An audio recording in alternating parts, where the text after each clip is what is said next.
Hey UP family, we are doing a $500 Mother's Day giveaway. To enter our giveaway, you have to be registered with UP Group Money. All you have to do is follow these 3 steps and you'll be in the draw to win $500 Mother's Day giveaway.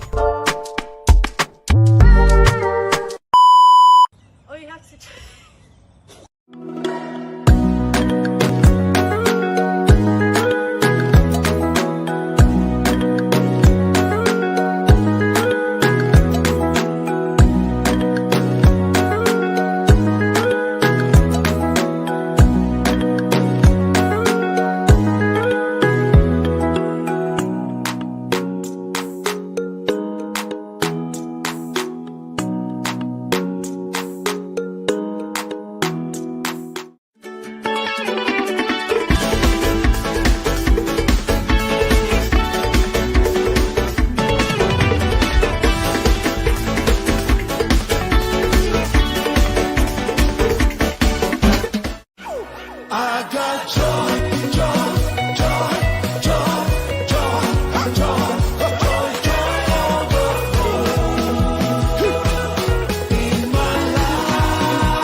Ia, vi ele tua nei tai au fau.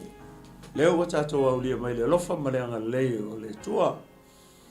Ia ai le ia mataina la le tatou polokalame nei tai au fau. Ia se o tatou amata mo i se talo. Ia i o vai le tua no matou tama.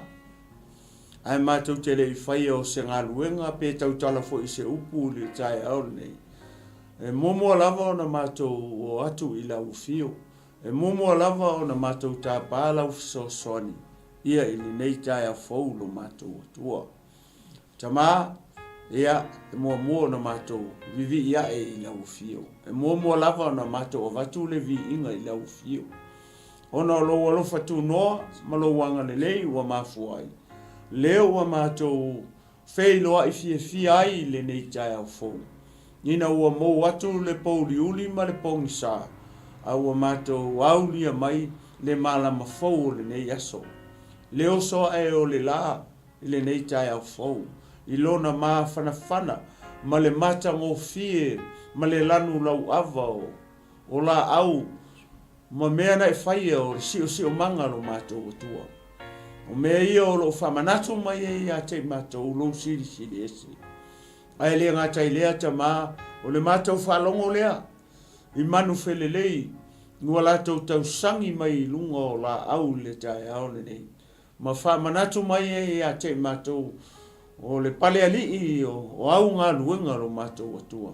E au lava o na mātou vivi i atu ma whafo i atu o lo lava vi inga lo mātou atua. Ta mā, e le eise mea o ia te mātou te tau iai, le te le maualunga, le lautele, ma le loto lo walofa lo mātou atua.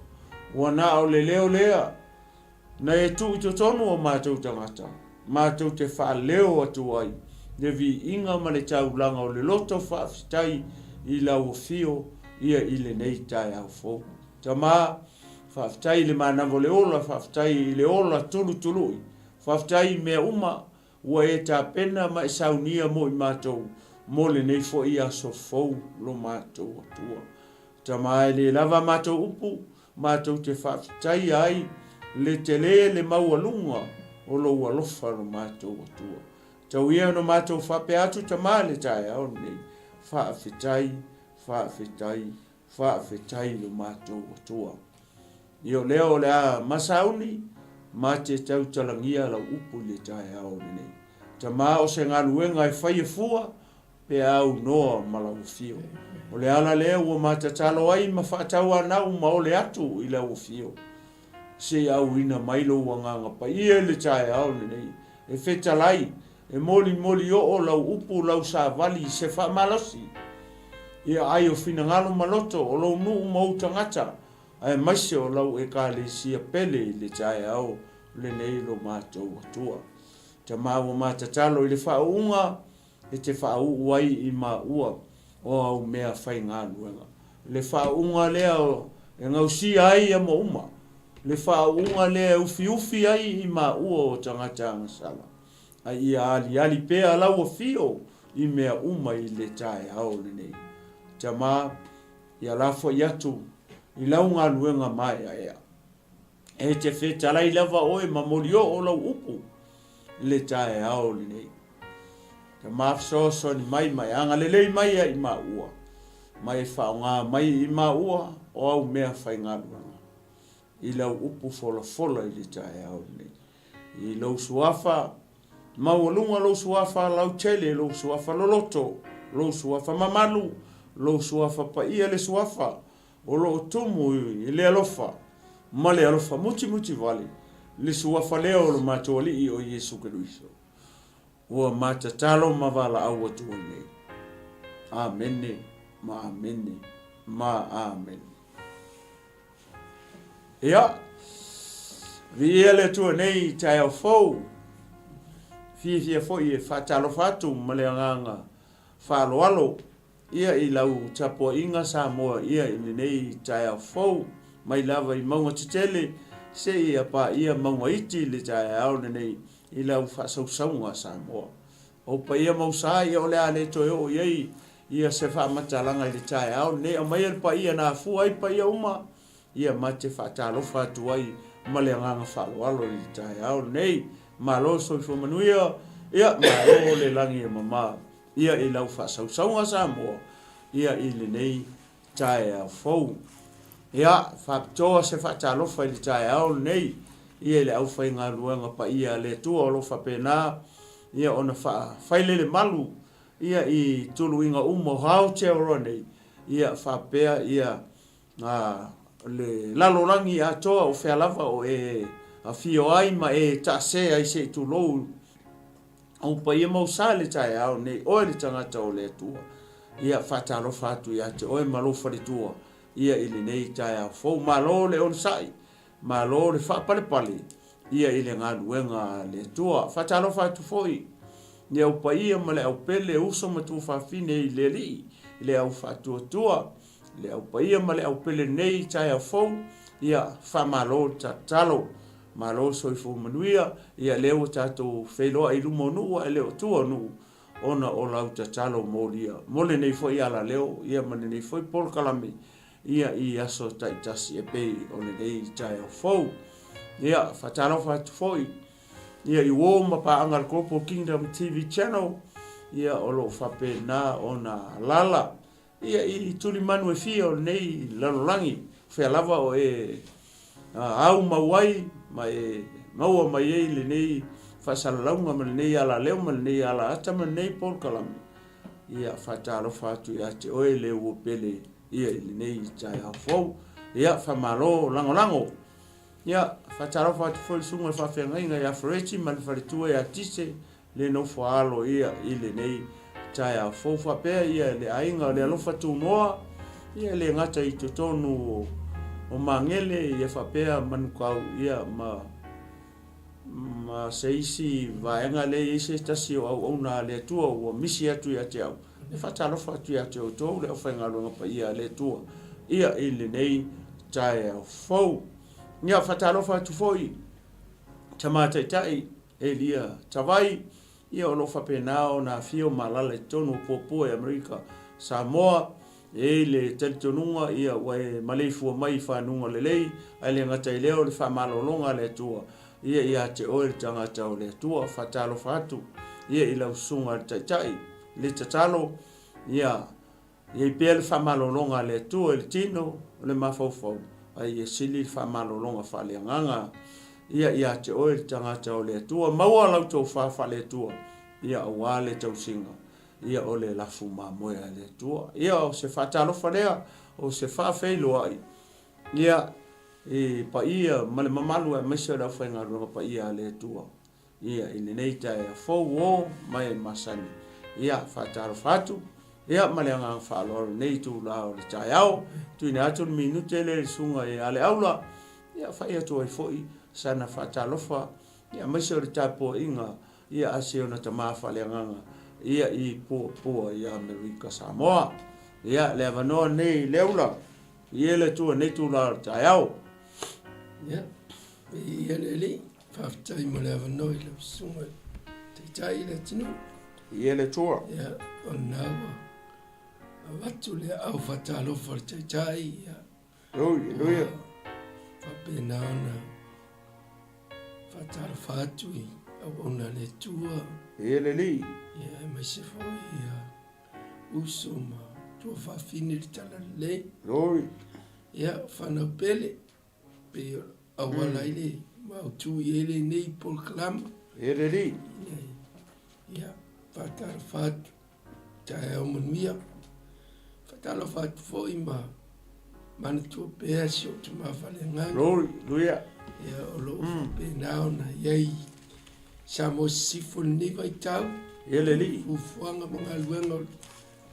Ia, whapenao na talu pēa. Iei lana pui mana, ia o tatu o wala ai. Fua i le soi fua malolo ina lei. Loi, luia. Ori mara fia. Ia so tau au tu ai foi. Ani mea o whianga iai.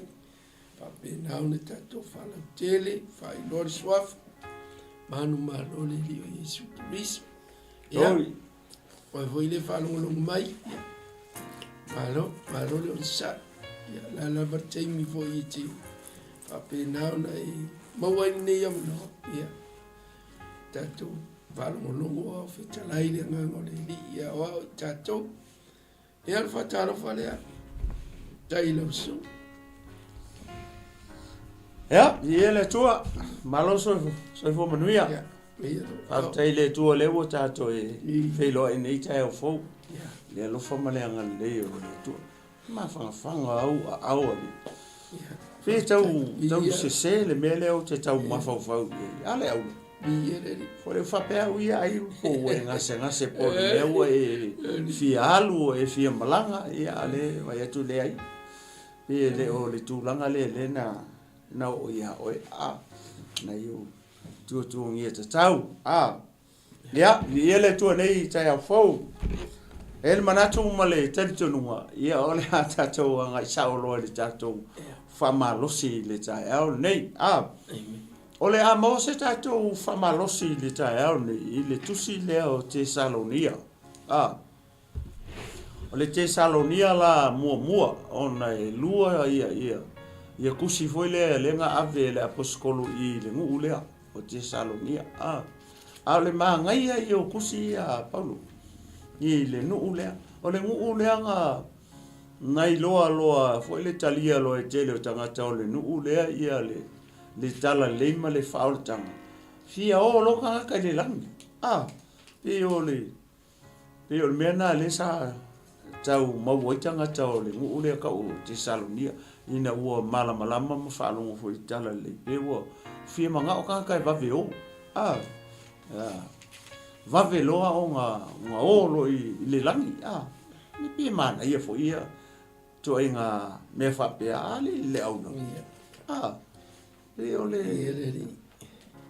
e mana ia ia alo na whala velave ia o le manato a ia na o tangata fo ile pe mau olo se me matari tonu se me mana olo e fai lo ar taimina ya va vai tu le fai asi si umi o le awala ma fo fanga le tu foi le soi ma le olo tangata ya le ala ye le mo la Tesalonia olo na mata upo fa e la nai foi upo ye amata mai le se fulu tonu anga ilalo su tolu I se fulu valu ilalo I le chapter le 4 le inai foi puia pe fa pe e ono le ala ma fi fa so to le tai au nei o lo yese fe au e ta u tele fe au le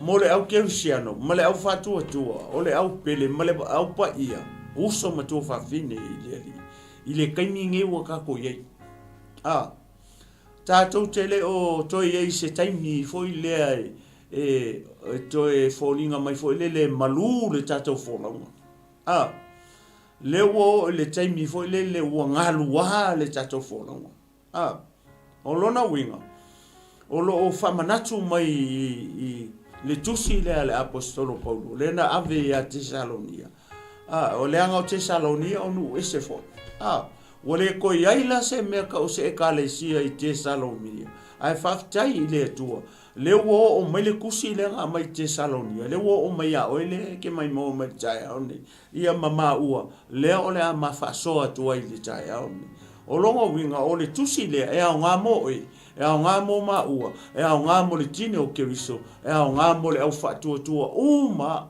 le au pa ia uso tua fa fine le au pele le tai au nei e a ngala I le tusi le va aila ia foi le le tusi le pe o mona ma fai tau tua nai foi upu ia e ono o lo a fi mai tonu I se fa manato o lo a fi mai tonu I se fa malosi mo ma ua mo tato uma le au keusiano o lona winga ele o se taimi tato te toe kusi ko ilo lima I le si keusiano kusi aku lo lima I le si ekalesia tusi atu lo lima I le si fala potonga tusi atu lo lima I le si platform le ai ele o se mea nga fai e tatou le taimi nei le anga ye upu ma ngai a le lalo I le fai unga o foi o vestesia o le ma ngai ai o upu ngai au ai le fai taua la le tusi o upu le ke fia ka ua ko ai le fai ka ko fa mai ia o to fe fa ama fana ai I nei mea o le ale nga ruenga tatou ke siano ma le au fatu tua ni le kaini nge wa ka ko ye o le ale tatou me fai o le fa masingo fe kui ai o le mea na tatou te fai le taimi ne wa tatou ye o le kali ele ai ele o se mea nga fai ka ko ale fa mai le se uma ma fai tau atua o le ma ngai ai o vese ia le fa mai ia o to fe fa ma fana ai o longo winga fa ma fanga ku ngai nga fa ma fanga mai nga ngai fa ma fanga mai le si o fa nga le I fa ma fanga ku ma ko le si o fa nga le I o vai le tale I ale ana me le o tu la I me le o ke siano ma le tele o ala le o mala ata I le momolinga o le tala le lei o le malo o le tua. Ua mangaku I whaaresi ka ngaka ianga o ia. Selfish. A whawele upu le whamai. E leo le mea ngā le whina ngalo I le tua. I aso ngi waka ko iei. Wo o le taimi, o le ako la au o le tua kau soa whakasi. E fia kanga mo le ato la au. E kasi, e le kasi. O le ale kanga inga, o le atau oe, o le aka o le kalesia lea, o le aka o le platform lea, o le atau le awani ia, o le atau mako. Oe mo, kau kea mo whakasi, a whai e toa whātangata. Le sala koa mo le ako la au, o longa winga, o longa ruenga whai kokele. O le ato la au kau soa whakasi. A le whapea ua manatu I whaare kolopo ia. Ngā o ia. O le mea ngaka o le selfish. O le manatu whaapito. E manatu whaapito ia le kolopo. Ngā kea moko kasi kala le. Le ai. E le o le mea nā le fina ngalo I le tua. Ma le mau le tau mo moli e toa ma ua le tae au le nei. O le I kokongu I le whaamanosi. O le I tonu I le whaamanatu. Pe awa ai le whai ungo o le vesis le. Whamaia, ia o tau whe wha ma whana ai I ngei mea. Ia o tau whe ma whana ai I ngei upu. O le ane me le whai ia kui platform le tele o ala leo mala ata. A alo matama whanau o Samoa. O le me le aka o le wha ma whanga.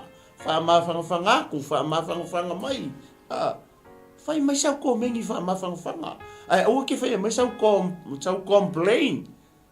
Makusi mai lau lima. A whai la oe ke siano e kusi mai lau lima le grupo. Tu lo sa mo le tae au nene. O longa winga e le mit lan fo ipu le whamai. E ke leo wha ma whanga mai la le grupo. Ia mangisi platform. Alo matama whanau o Samoa. Langa lo ke whai e. Le ala le lo te whi share tua I le tae au nene. Samoa. A whai oe se ke siano. Please, whamol moli. Au le kusi alo lima. E leo se kaimi e kusi alo lima whamol moli. O le taimi a kakonga lue whakasi. Kau soa whakasi le ako la au o le tua. Onga manguia lea. Ma kako wo o le mele fia amo I le ato la o fea. O le ola e whavau ma le malo le tua. Umanga saungia le malo. Le malo ngā le whai mai I. Ne mātai o e rufu lima. Whamai o le malo ngā whaia ere I whawai inga le langi. Nai te mau le mātai o rufu lima ves koru wha. Le malo ngā whai e le tua ere I whawai inga le langi. O ngā le fia amo le ako la au. Amo e ai. Amo e le kolopo. No, le ai. Ele mawhai ngā amo le kolopo. O ia moa. E amo whakasi e kākou. O ele ke mai moa mai. Le platform le kumai I. Kau soa whakasi e ako la au o le tua. O re kaimi ka koe whe wha ma whanga ai. Au le kusia lo lima. Au ke ai maua lalo. Au le ki ngā lo loko. Wha ma o tatou roto. Wha mai ala unga Yesu ngai le maua le mataio. E lima. Le la rua I la unga Yesu. A Yesu la sungu I ma Yesu le loto tangata. Amu ia le loto mama. Amu ia le... Vai, o le loko asia le anga o le ki ngā tangata soifua. E ei oe le ke mai moa mai. Ma ua le make whasoa tu li tae au. O le loko ia mama o kako loko. Se amo whale leile ako la au o le tua. Ma lo loko mama. Au ke amoa le ako la au o le tua. Ala ki ngā lo loko desi oso. Vai le mangingo o ngā. Ar tato li whaolo I Yesu Christ. Le kaimi ni ngei ua kako ye. Ia e manatu mo kako manatu lele I le winga mamei o tupu li taimi ngei. Ele o koe malu li tato wholanga. Ua so ua ngalua I ele sami. Na oi tato te tepa tau lai ei. Tato tepa tau lai le tato ali o Yesu Christ. E o kingi. La whakari me king. O longa lima la whapea mai. La whapea mai. Nga vai ne taimi na whai atua I pe teuru I a Yesu. Ale ale me ele o kupuru wa ai o whainga ngi. Ele ai a se ka ngare kasi ale kala Yesu ngo fa mai apetiu. Nga ua ole aku pe teu fo le fia lu aku ia Yesu. Lai ku mai lunga sam. Ele fa pe nga e luangi upo Yesu fa mai apetiu. Kasi ale upo Yesu sau. A fai o oe ia e fai mai a tia ui o aluaku I lunga sam. Fa mai Yesu nga fa pe mai lima Yesu sau. Ele fa pe mai fitarai mai Yesu ia wa le pida kam. Ne ai kasi ale upo Yesu sau. Ia le tua nei taiau. O le ma tatu fa pe ma se po vi ia le tua. Ai le fai ka ua la kusi. Au nga foi la pupula mai fa pe nga pe ke ika mai a ma ua Le ai o tatu o uso matua fa fine I le li. Pe ia o fai akua. Fa mama o tatu luto. Ava ese le loto foi le fa mangalo. Ai a fale ia le nganga o le tua I lo fina ngau. Ia le tai au ni. Ia ma le whaasoa. Lea le ama tau mwhai atu ma le uso I le tama. Ia le aula. Ia ma te whaasoa atu ai mota atau le tai au ni. Ia mua te salonia no mta upu wha. O le foi upu la e sfuru tolu. I lalo le foi upu e se furu wanu. Lea o le ama fai tau atua le tai auni. Ia ona whaasoro solo ma lia tua ilea. Ia ole ma whaasoro nei tai au. Fai ua maua. Ia ta fai tau whaatasi iai. Ia.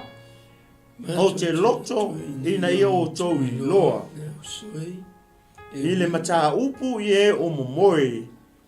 Ina nei o tau whaanoa noa pei o isi e le aiso la tau wha moe moe. Awa a fai tātou te tari tomu wa maliu Yesu matoe tu mai. E whapea foi ona au maia e lea tua whaatasi maia e o momoe ona o Yesu. Mātou te whai atu foi le nei mea ia te o tōu I le awhionga le li. O I tātou o e ola matotoe pe awhio mai le li. Tātou te le mua I e o momoe. A wae a fio ifo mai le langi le ali lava. Ma le alanga, ma le leo le angel sili, ma le pua le atua. E mua foi ona toi tutu mai o e ua oti o ia keriso. Ona fafua si lea ona ave ina e o I tātou o e ola matotoi. Whātasi ma I lātou. Ia o ina ia wheta ia I male li I le vā nimo. Ona tātou whātasi pēa lava lea male li o le nei. Ia o tau wha mā whana ai I nei upu. Amen. O le upu la lea na o avatua mua. I le winga ma le tāua. Ma le lei o le tātou ngā lulue whaatasi. E whakakau kongua I le upulea. O lona winga, o le tine o ke riso ma le au whaatua. Ma le au pa ia, ma le au pele. A ke riso Yesu, o le mea lea kaungako whaia. O lea, o le whe wha ma whana ai. Mai sau pati e vi ia I le tua. Ai leo o le whe kui ai. E leo o le whe kui ai le upule I. O lea, o le whewha mawhanga uso wa mai le ngā luenga. Uso wa mai ia le ekalesia. O manguia le whaifi au. O manguia le ekalesia. O le mea ngai a kako e whai. O le kako mea ngai e whai. I kaimi ngai. O lea, o le whewha mawhanga ai. Ai ke kiro ako lai. Whai mai se wha malosi se si platform. O vi ia le tua. Praise the Lord. Whaftai mo le whasoa vi ia le li. Ma lo pasa. Ma ngai e matango fia le whasoa vi ia le tua. Ai au ke ki kilo kulofa mai. O le ale ile. O le ale a kare sia mong. Se le au la tua tuia ia oe. Kua kuia oe le mo ka amaka mai whape ia. E ma lo sei fua. Le ua whaifisiria. la tinu ia e tatu tatanoa Ia vi tu. e le lei vo whaalongo le o le mautu le ale tatu Ia le tu. le lala o tatu ia te le a foi a meo langa foi tu sai mali a fola sanga ua whapena ona tali e munisi visili sa o mai tono Nipple Club o le asau tali atu e le ia o lo whapena ona i tuspai o ele kalesia mo ia ua kako vevesi ai sa ili ale mau pero whamasingonga hoi lele alu alkakai ai e su e me e malo si ilanga finga au ilanga i kalesi Amen. ia Ele tu. ele mai mau ai so tato te mi le anga o le o lo fola ma pau ale o ke me ke ilo ai o e mai sa ola i kalesi e mi ki fa longo i o ke mi e o kako o i kako kalunga le o i le ungo me o le anga makalkal ngo kule amkanga foi le aunga se kau fausia se lumanga i mas famo e mo kako a wale ka falo longo ia o ngale ia e mo i manga ko e fau Amen. ngo le i pe o le fa ma fa kwa ile mba fa ia ngai fa ma fa ska ka pe fa pe le malo lo a fa pe ngai amo o se a venga Ele tu. yeah, all from my own experiences. Kele se olo kilo pe wa le fie pula fo. E o i so ma fo pe wala e lo fa lo ko e o i lo ma fo ringa ka ka le ki kai. Ai o lo kalo le ai fa pe nga le ia fio pe ia le e ka o e ale kalkalango ia mai ia pelo o falong le asima o ma kam faya ia au e kanga ia ni fo inga ko ming ma nga ia o sawa minge mai a fayo nga falong lo wa lava lo mori mau e mongi fama ongi upu e kalkalango la vale a mingi e re kau kele fo ngi si fam kalang e ka mo lo a mingi ma fka ngo firo fala kele lo a mingi ua vi ai leli ai e pe un fam kalkala ku ia o le pulenga o le wo le ka ko fe mo o le wo fe mo Ma e o ka maka mai a pe foringa le ka ko maka ku ila lo vai e pule ale kai me ia o ka ko wo fam ia nga e ka ua o whamangako e mai e la fiong pa ia le ia kako. Man kua fo ke minga nga wako i uso vo ia o Iosefa ia Iosefa. A wako e fia ai, ala wako marika malo i o palmia. E le loa. Yeah. You know, ai kango e kou vai se vai o ka vika le ngale maka yang kamai. Ese le maka o kia o ngaluenga le ngang pa ia lai fai. Ngi ai o mai se fa mo fia ai o se mo kamala e fa ka fia. Ani ngi ai kiro se fai falling on kama i ko ia ai la lo le a fo le lua. E ngala ko fa ka o. Imagine la we ava pe o se fa le ke kuma kiro solo. E kusa le lo a kamala le la e pole ase fai unga lo mama le ka ke maka ko fai ka fai unga yo se fan fai ile le ni wa pisile kako pisile nga pa ia fa penga nga au mai se lo ko fa manga lo ia Joseph ai va ia ku nga wa kusan me kongwa le ka ole ia o anga fo ia fai o ele fa anga fo le fa la kapi Yeah, ele tu. Ben me ale coach se o ke me ama ia a o kaki vo yo nga ke mi ke ia lo foi lo moro que ko la ka ko mai la lo yo vai ya ku no bueno Bueno, o so ia o la kapi vo yo fa penga me mai au ngi fa dia no mal kala la lo wi ka kui pe alu al kala ke e lo ve ko o yo lo ka ma kong vale la kalianga mai la safari lo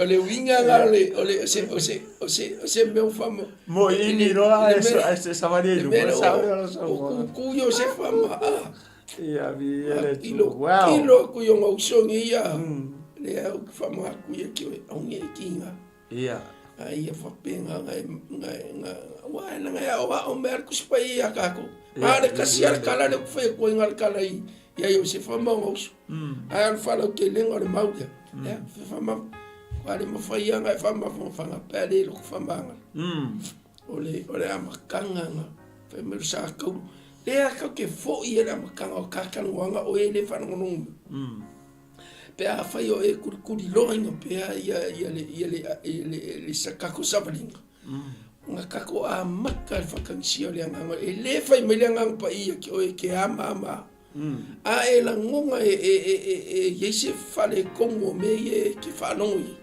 ye malama your discernment must be in the good condition ye malama le mele o kupu ye ke o nga e kangolo le face amen yele tu pela local ai kilo yo se fa yo so ngi ai kau fakungi ala ko amio le levo e si tu sele kamalo le puli nga ya kering la kombe ai avi ale ai ku yo se fa ma lau kamalenga vi le lia o meia akelo kala yo se fa ngo lengkaping ai kamalo kangi kamalo le o kia yonga i me ke vai sawa e kilo kuma le lo o ko ka se polonga o ni kanga ka o e vai le wo fia ai vai me ga ve e le ke mai o le poi ia e le ke invita o le nga le ringa ia o mo se fa kulanga se fa mo ola o le wa inga ia o loa fama ka ke bo fe muri le ka ko ia uma lo ka ko au ke vai nga laka nga o fa ko o mai ngai o ke fo ia ako a wongi o ko mi sai la sinema ngai o nga amen o le kufi ka fao ia ngi au penga o lau kala inga ia mangkua pu ia Josefa ia le tua au wangi o ko femi saida ngi ka ko ngalue ke awa ke ia lau kamale au ka fawa kapa pe ke wa le upu le fanga so al kui pa kua male ia ia kula i mai ia sangonga fore mauria ale i fokuanga ka vikanga lole mele la ku e wa pe ia Yesu yonga so ia le tu ia Yesu yonga so e papi fole a mio ia fia mai le kanga wa ye ni me ngale ole fai po ye siri po ye ngofo le memorunga o ye ka ku mai la ia le tu al kango ko Yesu fa par pa ngi le ai fia morunga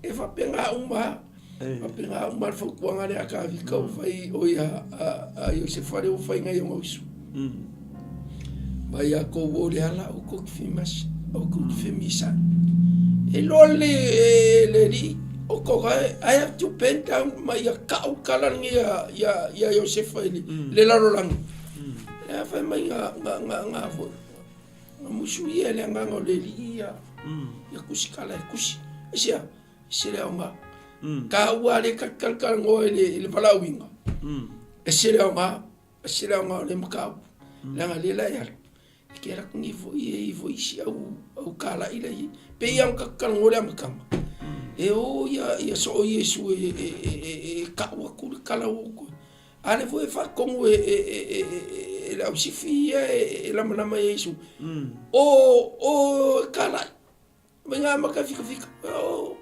la o kala i o mai o so you know e ko whawhia ngai a meu.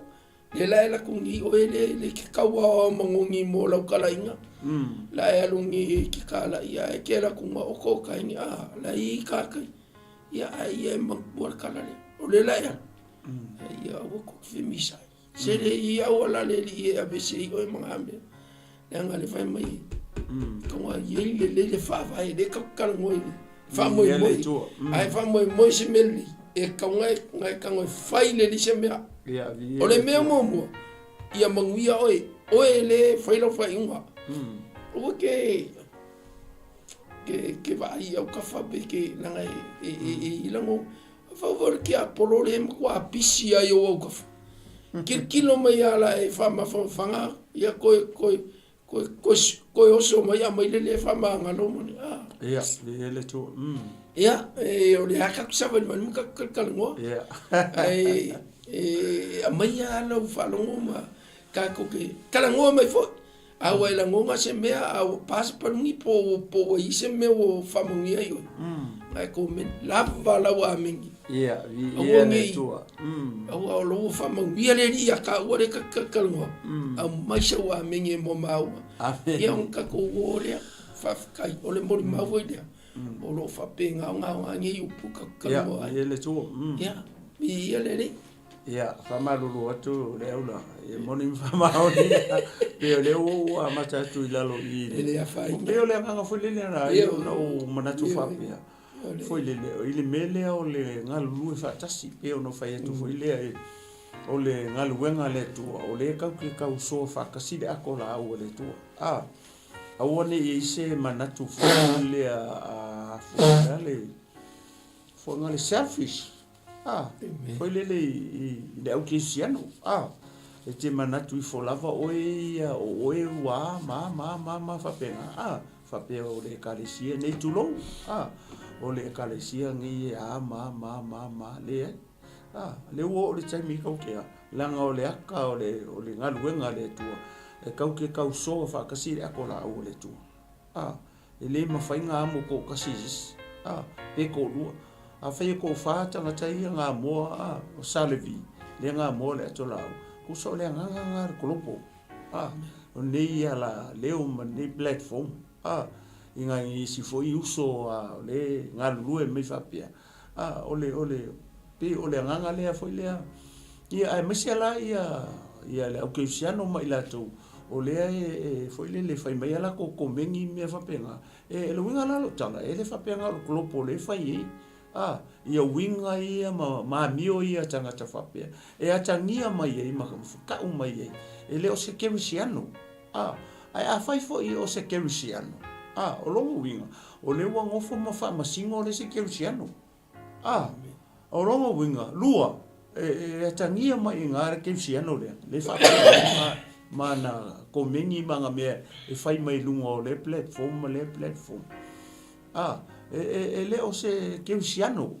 E le o se kerisiano ua malama. Au wha upua sa oa e au ia. O le kerisiano fia poko.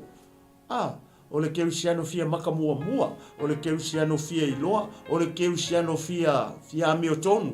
O le kerisiano fia akua. E la ua ulea. Ai le mawhaino o tali etu ia. O le kakalo. Ia whapupula e le atua maka o kangaka whapea. Inga ia malama. Sau kuku mailo ngā ua. Turou. Kuku mailo kau au. O le ngā luenga e whai tau tele. E le se ngā luenga e whai kua kasi. O le kako ngā luenga, o le ngā luenga e whai kua kele. O le ngā luenga le tua, o le ngā luenga e whau kele. Ina ia mawangia nganga mo le malo le tua. O le mele o le after ia ministries umangi. O lea, ina ia manu malo inga se nganga mole malo le tua. Whamai kala whaka uko le tono le whiompa ia le tua. Kasi le nganga, e oli le mango a ngelu langi. They celebrate. Pe kasi le nganga e salamo. Ole ki a toa na. Pe o le mea foi lea ia whamalulu tu fo ia moni ma whamaoni sang noa ngā tama a wala no mawhawhawho le pe o le ngā mai foi le le anganga i lo mafau. Ia kilia e sel mele, ai kele komengi mai. Mai sau fa malosi. Au mai sau. Se upu encourage ai foi e nenga luenga. O e olo uso. O e olo ku fifinge i le ali. O e whalongo mai o le e pese kua. Uso matufa fine i le ali. Le au whakua, le au paia, ma le au pele. Le tino ke riso ekalesia ke riso Yesu. Ele se ekalesia malo. Ele se ekalesia gropo. Le ayo le ekalesia ke riso. Nga faila e te whape nama e whai mai kusikusi mai lau lima. Sorry. Ia, ore kakalo. Whamangalo le tua ia oi. Ia whapupula o mata whaleanganga. Whai o e sila fia kulou. O e sao le meanga e te whai. Ka ngai whai. La mene ko oi. Whai sau live. Whai se platform i te ave i le meana na. Pea whai le ke sila fia. E sao le meanga ke whai mai ai. Pa e lo ai sao le meanga ke fi ngau mai ma e fisili mai ai. Ia ngai sau le whai se live. Au mai luma lo fina ngalo. Au mai luma. Awa ke ui mai kua e le meo le tamo whai isi tangata ma au ngā lea kua. Le kau whamakala aku tala le. Le ke oso mai kusi mai lo lima whapea. Whai e moni ma whamaoni le mea nau e tari tonu i sau i lunga. Sau e whai se mea i loa i e tangata. Ma whaalongo longo ma wa ai uma i tangata. E mongi ma sao le mea ngai te whina ngalo i. Ia pe o foi le aula. E o le wha malulu e moni wha maoni. O le ka kusi o le manga i. O le akakia lai. Ia o le ata o lo lunga ka ke amaka le i mai i lunga. Ia via le tua. Masa pa via le tua ne tae o. Via le tua. O le kala lea. La e kilo le lei le tala le mafoi upu ma mea ma le tonu i. Ia, ma le vaenga le peua, le ua maa matatua i e mongi mwhamau. Ia, a ke kilo la iai. O le kusi, ngā au mai e paulo le kalesia le a Tesalonia. A ka ku kilo la i le amakanga. Foi le, la e wha maa losi mai paulo, la e mention e paulo le upu whapea o le au uso. O le auso, o lona winga, o ka ngaka le kokongo le kalesia a Tesalonia, le anga o le kusinga mai e ave le kalesia. Ele e mai ave sisi mea. Nga au mai sa o ale kusi le mai le kalesia a Tesalonia. Inga ia wha mara malama fau o tangata. I le mele a ka o le oki. Langa le whai mai i foi le o momoe. O lona winga, o le tautala, i ka ngaka foi le lau e le kunga mau. Lau e le kunga mau, ka kai ua whioki. Nea le whai mai i e la poskolo. Foi le kusi lea. O le whai mai, o mangai e o opo la poskolo. Foi le encourage ai. Inga ia malama la tangata o le kalesia Tesalonia. I le winga o ka ngaka i o whioki. E ele wha moe. Kai pei foi o ngei, kai mi kou ke soifua ai, mo ola foi ua ia. E ele mai wha moe. O lea le whisiri o lalo wha moe. E o ke whisiri foi au ia, e le whisiri ngā. O lea lo wha moe. O wheo ke wha moe. Leanga e ne mele ka o le oki. Kai pela o le moe, le wha moe o le moe i. O woki, o whea o ke aru iei. Pe le sole pinga o mori mau foi a ngafi i me whapea. E meo le oki. Le ua mai le tusi i a Tesalonia. Wha ma losi mai e a Tesalonia. I ka ngaka ia o momoe longo winga. O ka ngaka ia le ua i kunga mau. Tangata le ua i kunga mau. Le a mai ka ngaka ia e ola. Nia le ala ua mai a tatou. Le ua whalongolongo mai tae aungi. Le uma whasoa o ka koula le ola. Le whamalosi mei upu i alanga o le se me kauski ke Salongia. Koe o re kalesi e Samoa. Ka kou Samoa. O le se kalesi a Tesalonia.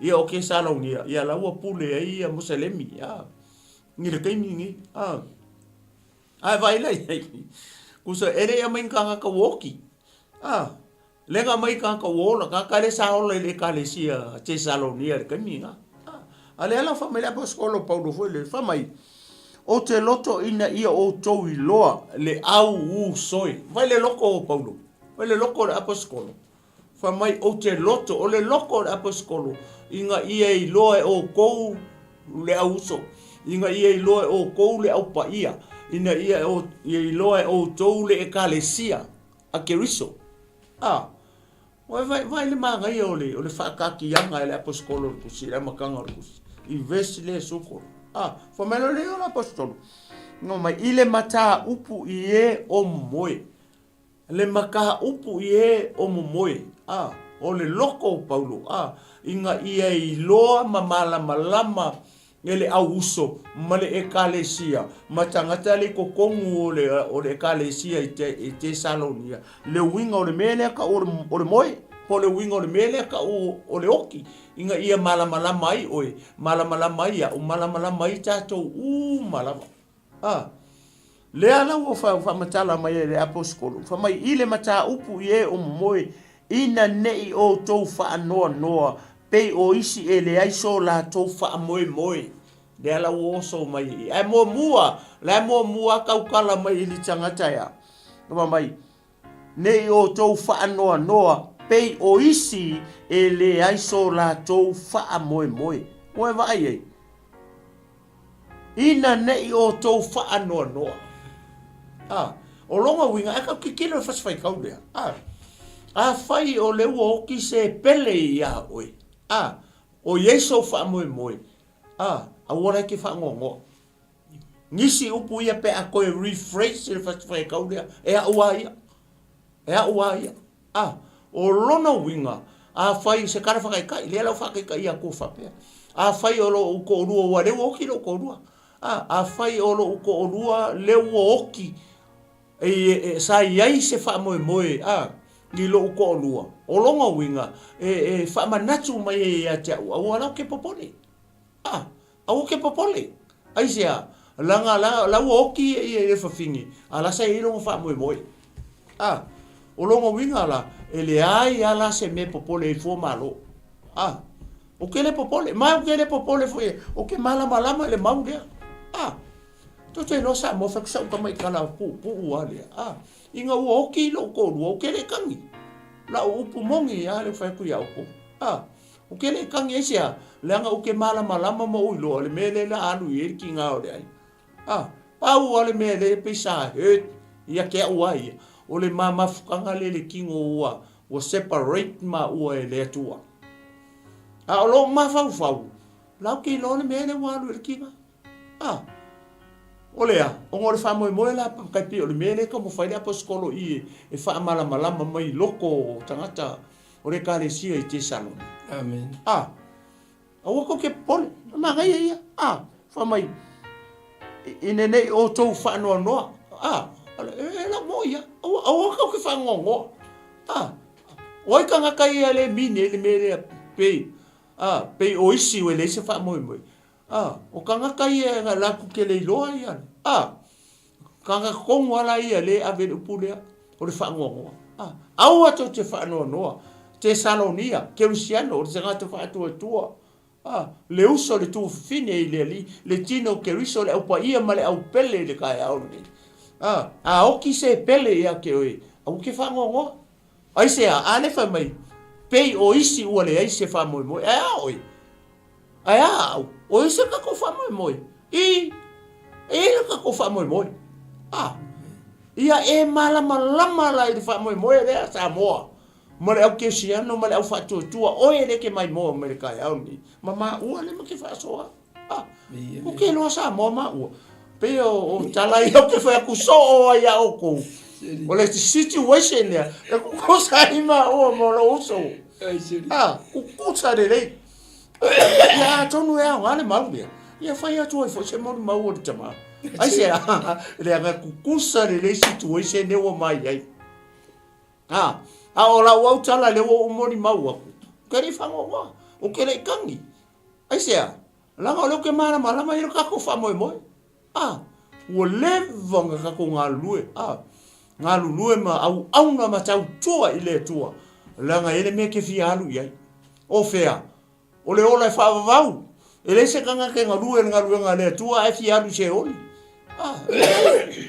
ale wa o hinga ka ko le upu le tua o fea me ka le kau unga o ka ko o fea o yelo tato fa moi o le ola fa vau a faila ese kerusiano ma se tagata fa tua o laenga lue ai popole pe fangongo o lo winga ko e mafo fo le leide kai au ni ele fasi fai kaule le o kusi mai ia le apostolo paulo e karesia i Tesalonia o le skia le Salonia le lo po feo ia ale o mai aka ko le o ko mai aka ko le kusi ia o ina ila tato fai fo ese tama o mai mo mai tai au ni ia mafalongolongo mai fo ile mafaso o longa winga e kukusalele ia ka situation kukusalele ka situation ile me fa pe ndeanga o la ngona ia nga o ia ke o ia o ke longa o fa ia oi ia o se kai mi umi nga ka ngofo maka au nga maka kau kua i le atua ka ke fialu fo le mera walu irkinga le ka ke lo le mele le walu irkinga ka ke fialu e fo la i le ai le manguia ma le ola fa va o ele ko fa ingi ngwari ele ko fa inga ko lua mangi ava mangi ele ko fa ingi inga le fa la lo ngi le ai fa fenga e fa maungi le ori nga ku fa ia Yesu sai le au so ko fiku sai amako na ngofo mar finge oki alua ku resi oki alua ku uma le ko fiku nga ngofo fin fe oki uma a fa ko oki muy fa finge ole tala mala le ko ngole fi pa ia le tu ala fisiri so oi la ko fiku le la fa mo la ko ia me apo Mary ele go finge pe Mary yangi fa nga ia Mary Yesu oi ole wali to fitu ole fai mo ia Mary o ia nga ke nga we si la fia pe ono fai fa mai Yesu ele ko ingi ele ko fai vangi si mango fokangi o pe ya o ko wangelu we vai ese environment o le lalo langi le ngai ke soi fuai mo ka ko ola ia fai me fa pega ni ole si le akamaya ara wo fiku valuava ala ele Salomo tanga ta o Salomo pe o ma male aula ma kai kasia ia la wo fa finge ia le se ma fa polan me la fa what's next ia pe o se aula lea to e tala noa tu fai pule ia ala ku e se oso pe o fa e ku kusa le se ro ke ia le ka au mai le mau le ali e fai foi se moni mau pe fu ala ile foi pu mo le o tala mai ile ko skolo paulo foi le e kalesia au ko ke popole e la un moi pe o isi wale ai so la ko fa mo au ko ke fa ngo ia vi ele tu marenga falo televo ia fa manga mele ni taia o ele falo lo mai se va meni ia mantuale fa malo sia sio tuma fa le ngai ile tu le lang no o ilan fa malo sio mai ele fa pe wa walu tina le ai ona luatu ile mo fa mo o le ola se le mal nei e tu so la o ka Malusia ele tu fa pena tele me ti le tio foi ma o alena tala ni ma o ale malasano vi ele tu ele tio o ele ola termine o termine o fai me uma fai na e fili tão fai la nga o meleuti ya woni e pe o mawa ma sori a pa kuri ku lo kamanga e fai ku sho a inga ma sho fa mo mole ole ui mai mo i me ia kala ngo ma le kala ngo me la uri ya ka ko le timi ale o lai oka ko foi kuala kala ka ku le fuef nga saviringi solo ale fuef ma pefu solo ka ku ale ku fa ma popo me fa oi ko ma nga va ye mingo ye mai ola ai ola I fo le fuef le ya wa o fa ku anga blueprint se va ku le ku o ke mga o ke mga pe ya o kala ye ki fa longo me yo o ma ko cha ku ai ya o ke mga o ke fa pe ke mga o ya a lo mo fole ke a ko me nga le finga ka yo nga o ka le upu le fa upu mu fa ele mfinga vese mele ya ke le mfinga ba ko se mafanga ele ska ai le mafanga oi ele tu ka nga mafanga momo fo ko ai lo ila ele ave le me ka wi ga kale o ele fa no mai o le ka ngo o salo ka ngo mai fa no longo le mai le foi mak fa longo ma wa ese le nga e nga ya ma wa me ayo se fa o ka we misa o ke al fu ma ka e fu va o ska kala ka moi e a vi ele moi fa le yo e alo nga ba ku vai ka ma uma lima moi ese ele tu ele fai ka ko ka fa ia ma mai so sia o ka ma ai ole ku ele tu e fe mai o nga lo fa le o e fai lo me lo finga lo ya ka ko ka ke ola uma le vai ai ke fiu so se vai nga ele fa pe nga fa mal o le mere ke o I pe fa pe o le mere ka nga fa ia ke mangi ai ai manga o le kupe tisi sao e fa pe nga fa ia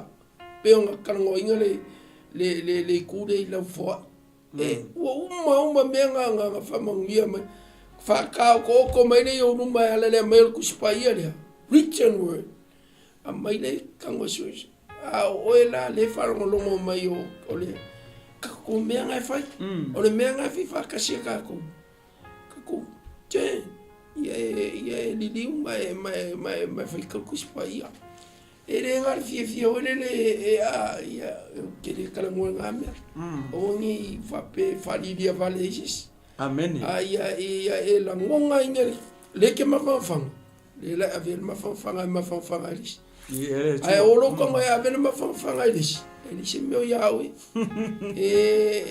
o kula fo mo me ka u kilima me ka u o le ye fa mo mi mo moi nga fa nga ave fa mo mi lo so nga le ngo fo mo yo mo lo ka kala ngo e fa pe nga le u ngor fa nga ku ya margi por kalam ka so ka ko awongi nge ola le ke ai or ke me o ki va ile mawani ke le nga me ama o nga fa fika uninga nga le fa yingo fa sa fili ke le nga me ia ke le nga me e fa pe nga ba yu mo mai lunga ka asia la nga o le ma fa ka a kele ocupe kele wo ole fukunga ele tu ela kele wo kele ocupe kele o mea kele ai foi ele nga saul le ele tu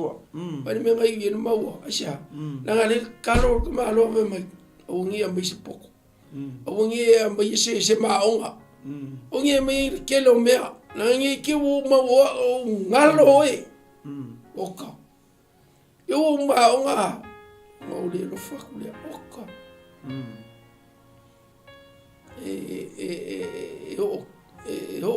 ya me le waringa o como foi le ka ko worki me le ngo foi a e o kingi ya o me ya le fa mai ke fa longo le pu e ke fa longo le ke kilo ku le fio me le ria so e va ku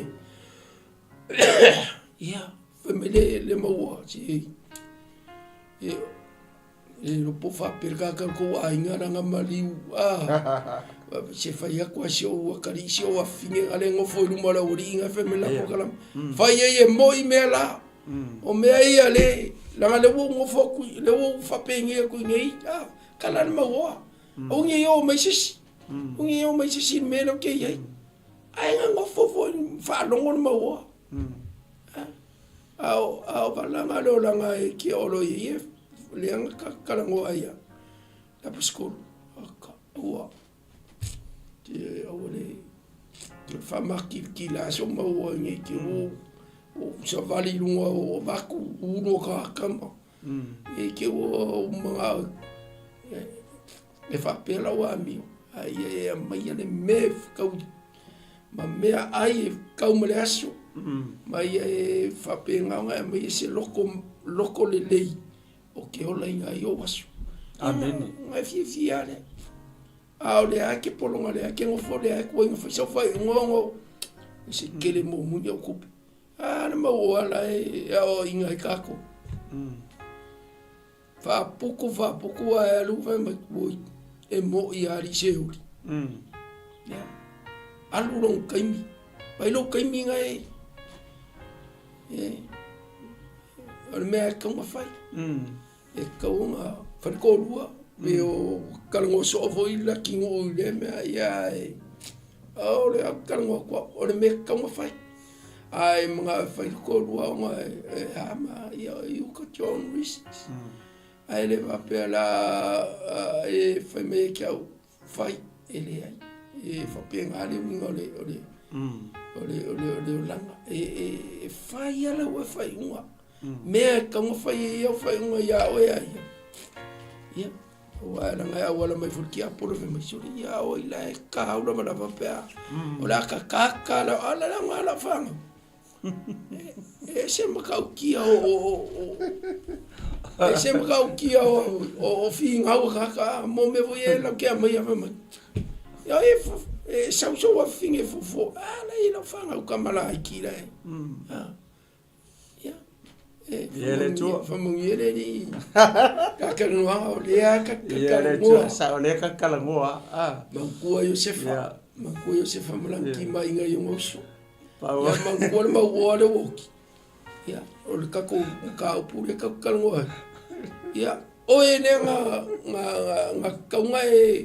ngai fa so fa unga ye lo fa mo lo la ya ba sa le ya le me o ma so ya afka ngisi me ka ka pe o kisis o ko kai e iwan ka kala mo o ko ka ngi upua a foi la o i lo ka ai nga alu ko ka ngi o ki ka ngi me le ka o no mo ka ai o le wingo ka o fa mala mo mai nga o suruia ka kon mamna au ngi nga ka o le upule i lo ngai le amaka o le fa mo awangi pe yo ka le fa mo le lo la ngai ser ma ngai yo o ngala o fifia mai nga la va pe wa e la lo le mungi ele va pe le mungi le local ya o la ke mingi are ke ma fo pe ke o e mo kwa u yer ke mingi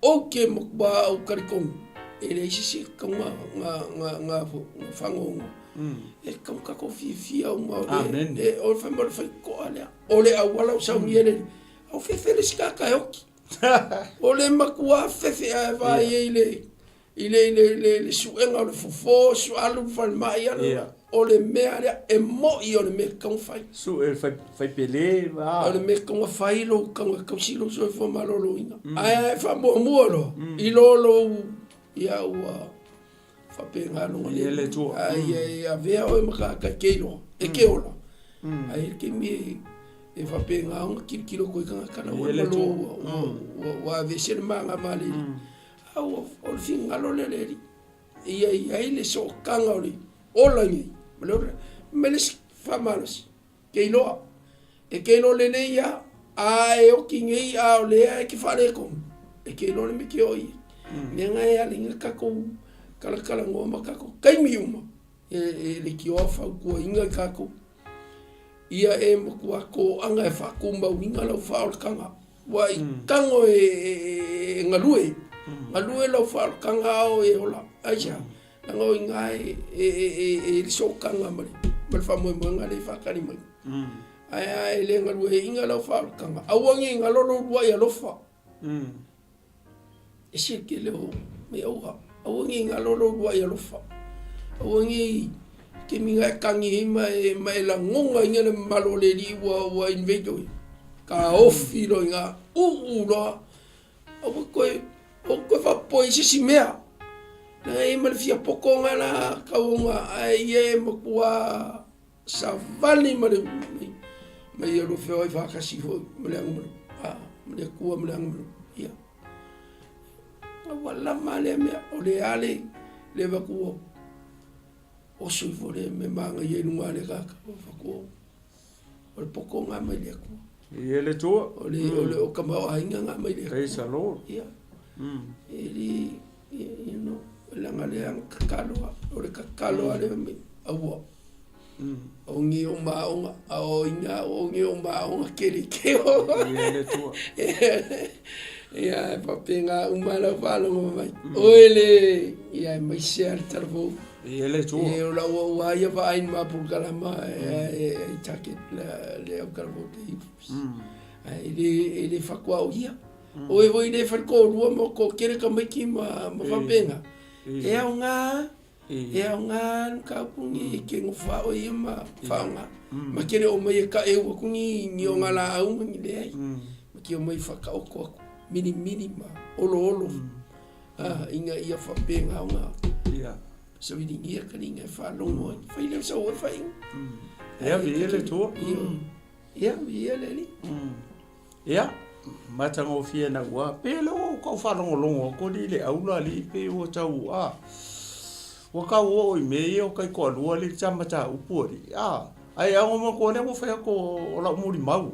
Foi le nga le ngo mention inga ia mo fa fine ma foi lele o ki o fingi me fa pena ia ale o man ko le ka kusina nga mai ave le fa matala mo mai Paulo foi tanga tai o mo ka o ki so le ia le o sa mo mai le mai au pure fi fa so ko nga fa tani ia vi ia le tua o le winga foi lele o to fia o le kiki ko lo I fa solo mai ro o le fa mai awangi o ko whangongoa.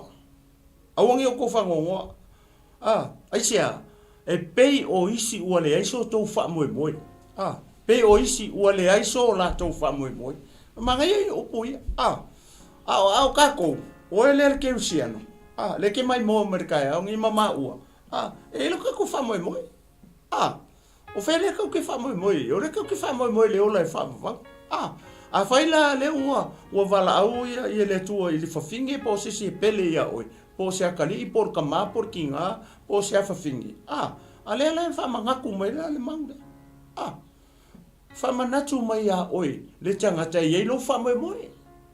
Pa wala kanga kai fa ngongo. Pe fo lenga sa ngo ko kanga fo lele. Fa ngongo kanga fo lele nga kele kalia ia Yesu.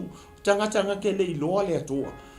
La e ola e ungoa ma se loa o se mea ka o se wha moe.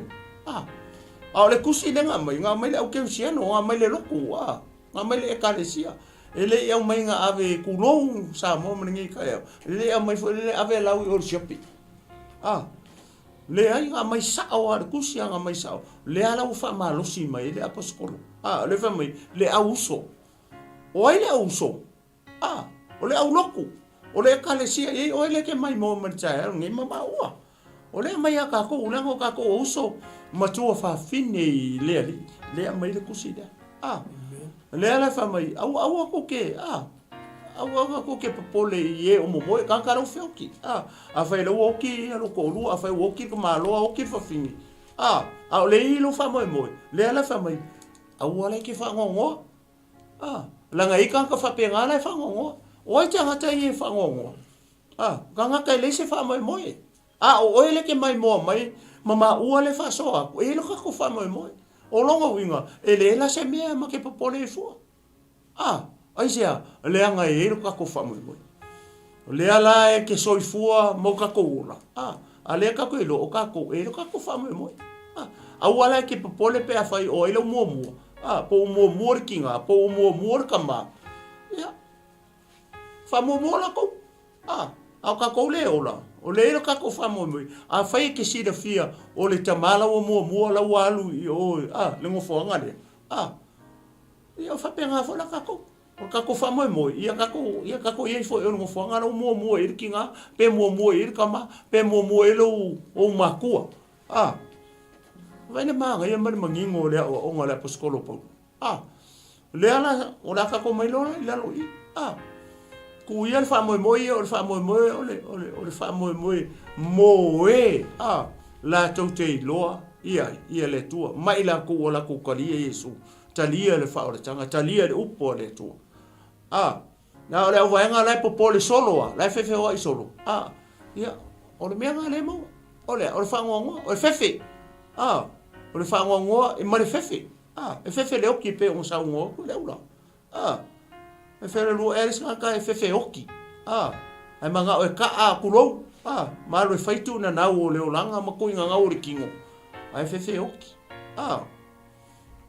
ni ala wa ko fa mangingo mai lo la le apostolo i lalo i le sifo i upule ma e fa mar manga le apostolo kusi malanga kusi le nga mai ati saloni fa mai lo fo ipule la a faita to te tali tonu e ke kari kon ke usiano le au fa ko le au pele usu mo fa fingi le li le au pa ia le tai au ne tino ke uso e ke kari kon fa mai ia upo Yesu ia tuma amu ia e leva ai e tali tonu mai pe le ma se choka ko nga va ai e Yesu ala me le ta te faia le ta to te tali tonu le fa tua o maka o fa ko le ka kari kon ala ma se choka ko nga va ai e Yesu makele o me ka kala mai le fiu pa ia le tu ala la fa mele kus fa mai awa a faita to te tali tonu na ua maliu Yesu matoe tu mai e fa pe foi ona au mai e le tua fatasi maia o momoe ona o Yesu Keriso wa lo ala fa mo le fa mo le o ai o lau pele le woki le la se me ka ke fa ngo ai la ngole mangingo le ko fa makala mai apos ko o Paulo i lalo foi pure ke siano mam dad o ke popole a fa ke karikong a fa te talitonu nga maliu Yesu vai a fa te talitonu ua maliu Yesu matetu mai e fa pe foi ona au mai ele atua fatasi maia o momoe e elo ko lua e elo kange e elo kama e elo kinga e elo uso nga oki oi le li ele ku mai e kanga kai oki ngaru sisi le ua i lunga lau se kulo sa mo le kai au ni ele amai Yesu ka fa penga pule le ola ingu le vai la au la vele ka vale kau le ua la vele ka vale kau le ua oki la ku e fa longo ye e fa ia saunginga loku wa fa tasi tu nei lona nganga ile atua oi ka fiola e mo inga mea e mo inga upu le mangingo le mai i foi wa faita to te tali tonu e plural asia langa ele le woki lo tangata tangata lo wainga le maliu i al fare ko ia mangisi o le mai mo mai o le wo maliliu i sa pele ia o ko ale a faita to te tali tonu wa a faita to te tali tonu wa maliu Yesu matoe tu mai oi le urua i ko ku le ka kala ku spa ia o Yesu o le urua i koe ku o le whakai ka inga lea o ai o le pele ia o e lai moe merikunga mau po lo ko lua po la wava po lo kinga, po lo kama, po lo kufifinge, po lo wakali i le pele ia ke oe. E ke kari kongu la pe a ile mele, e ke kari kongu le maulea. Le fa mai a fai tātou te tali tonu. Ua mariu e su matoi tu mai. Ko kere kare kari kongu le mele. Mele lenga kupu lenga makoa i sili o ngā ika i tangata i utaia. I ngā ua ka lai mai e peteru male au apa skolo. Le maliu o Yesu malonga koe ku. E makoa i ika ngia le rua e kalesia. I le mele ka lai e kunu mele al maliu e Yesu malonga koe ku. Le mele ngā lenga o mai satu kaio. E le kari kongu e ese koe ku. Satu kaio. E o mai la le kele fo iyo. O tali tionunga i ngei o ngapo. E le kari kongu ni melea. E le kari kongu ia Yesu. E le kari kongu a mariu Yesu. E le kari kongu koe ku Yesu. O e le tewe. Mai mo, mai maka me le chai au ni. Le va kunga o le whaasoa lea. O kako o kangaka kari kongu. Kari kongu lea. Kari kongu a mariu Yesu. Kari kongu a koe ku Yesu. Kari kongu. O lau le langi Yesu. Lau ele tu ta matau o le tama. Ma ngia kele mengi o kar kong. Ai fai la o ngā kele kar kong. O longa winga o heo tangata whanonoa. Ai sea, lenga le so wha moe moe. E kele kar kong. O le maa ngai o le tusi lea. Le kusinga le aposkolo Paulu. E maila le kare sa le wale se kare te Salonia. O ai, le wea ka kong. E ke kar kong. Ua e kari kongu. E so wha moe moe. O re kari. E kaunga e wha moe moe. O le au keisiano. Vai whanei ei. E wha ape foi ona au maia e lea tua. O inga wha kuunga Yesu. O rong kamara. O lea tua. Wha mai. O mai e wha ape foi ona au maia e lea tua wha atasi maia. O ia. O Yesu. Ma whaaku e le tua. Longa kali o Yesu Keriso. Whamai. E whape foi ona au maia e le tua. Whaatasi maia. E o e mo moe ona o Yesu. Koe vai e. E o mai whakasi Yesu. Ia pe koe whaaku mai le kangaka le pele ia o e le moe le kunga mau. Onga o Yesu aisea. Langa le mua koe ku Yesu. Mai sau paki e vi ia ele tua. O Yesu o le rua i koe ku. Mai sau paki e vi ia ele tua le tai au. Le ai masemea. Ka kou ke koe wha ngoa ai. Ai sea, langa elo tatou wha moe moe. Le ngaka i elo tatou wha moe moe. Ora ka kou kari kongu la i ai Yesu lea. O lea, le nga koe ku mai. O ia langa. O lea la o mai whakasi i. A mai whakasi i e lea tua. Ia longa alo i Yesu Keriso. Ia mai pele. O ila kou lemo moe mai kunga mau. Nga oki o ia Keriso i Yesu. E le koe ku mai e le tangata nga sisi longa ua se kurou. E le koe ku mai e le tangata nga pule longa ola. No. Nga o le kangaka salamo e koe ku mai e. O le tangata salamo, o le tangata e ilonga wha moe moe. Ai o le tangata le salamo. Wha mai ala mata i o rufu lima. Wha i poe fast food maritasi. Wha mai a o le paafi. O le paafi e alu iai.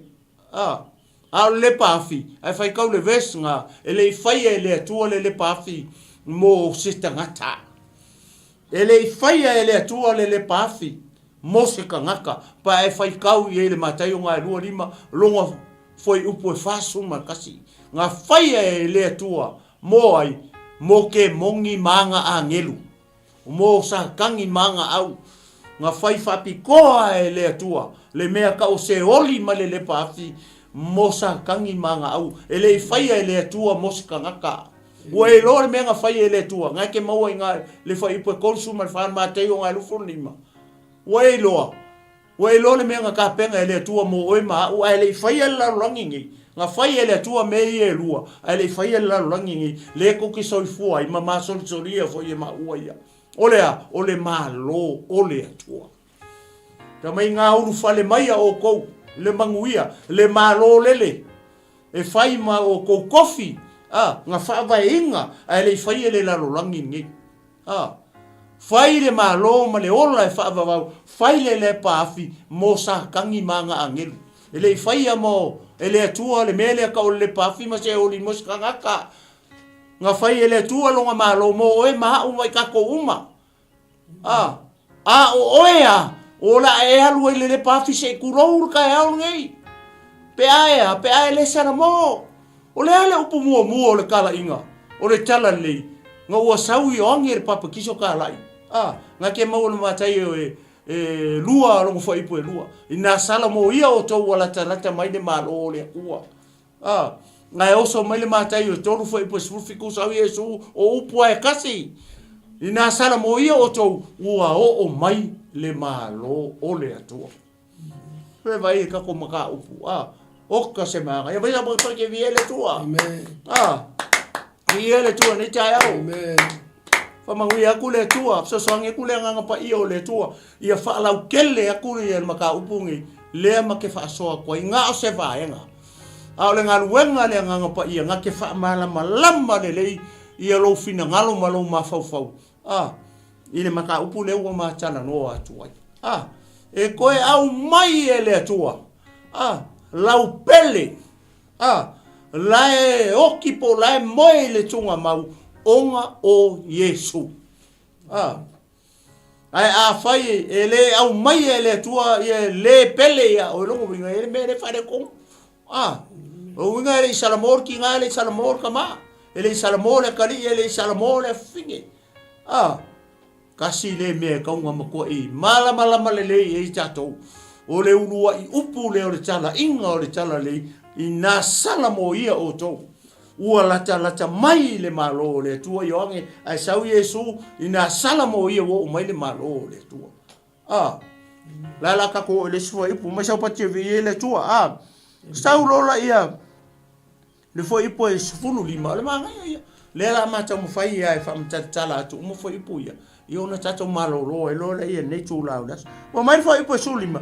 Ma tau te whai atu fo i le nei mea ia te o tau. I le a fionga le li. O i la tau o e ola matutoi. Pe a fio mai le a li. Ta tau te le mua i e o momoe. Wa vai le wa ese. Le pe wa sui le kia i. Wa ese me le wa o. Wa au lea ia. Au lea ia matangata o le momoe. O le ale mele o ia le tusi. Le ala ua kaukala i le fio mai o Yesu. Ne o tau tala i. O le aka o le mele i. O le ata o le sitianga. Me vai. O le sitianga. E le o inga o kangaka i e ona. E o e foi makangaka langa mamoe. La e fe oki. Laua oki o yake wiso Yesu. Kele kangaka la mamoe kunga magu. Nga oki, o la e Yesu ke riso. Sa la ko fai al finga ngalo o le tua a ola. E kele foi makangaka la mo moi refe oki. Nga oki, o nga pe o le mele ngo fai ko ia oi. O le pule le ola. Mea mata ngā whapenga. Ko kele la ko la mo moi. I kunga mau. Nga oki whapenga. A le mangingo i o le mau. E au mai foi e le tua o ia. Ma e o mo moi. Ona o Yesu ke riso. Ia mafau lei, fai le sau filfilinga le tai au nei. Pe ke koe au mai le wala au le tua. Ngai alu ke moi o. Ia alu ke moi. Ai e loa. Ia koe sau i manguia nea. Ai a whape ke kawhao ai ke le salamo. Ai ke ua o mai le oki. Sa moa uso matu whawhine i le upo le tua. O le kala sa o a pengo whamele whiongo pa ia le tua. E leo se kala ma ua male aula. Le se makala. O le ma ke wha makala kua le upo le tua. Uso e ke le koe kū mai. E ese mea la e koe kū. Peo whamere ia tani helu. Whamai o isi e koe kū le manguia. O isi e koe kū le whaasala. Wai vai. E ese mea koe e kū i ere tangata mi o tonu. Mare tangata e elo na wha moe. Mare tangata ua sala mo. Mare tangata male unga o tangata e le sala mo. mangingo le o nga fa mai matou te fai atu fo ile nei me ia te o to ile fionga le li o i tātou o e ola matotoe pe a fio mai le ali tātou te le mua i e o momo la o lo la le fio mai o Yesu ai mangai ai o le kusinga e Paulo le fas fai kaulia ai lo e Paulo ai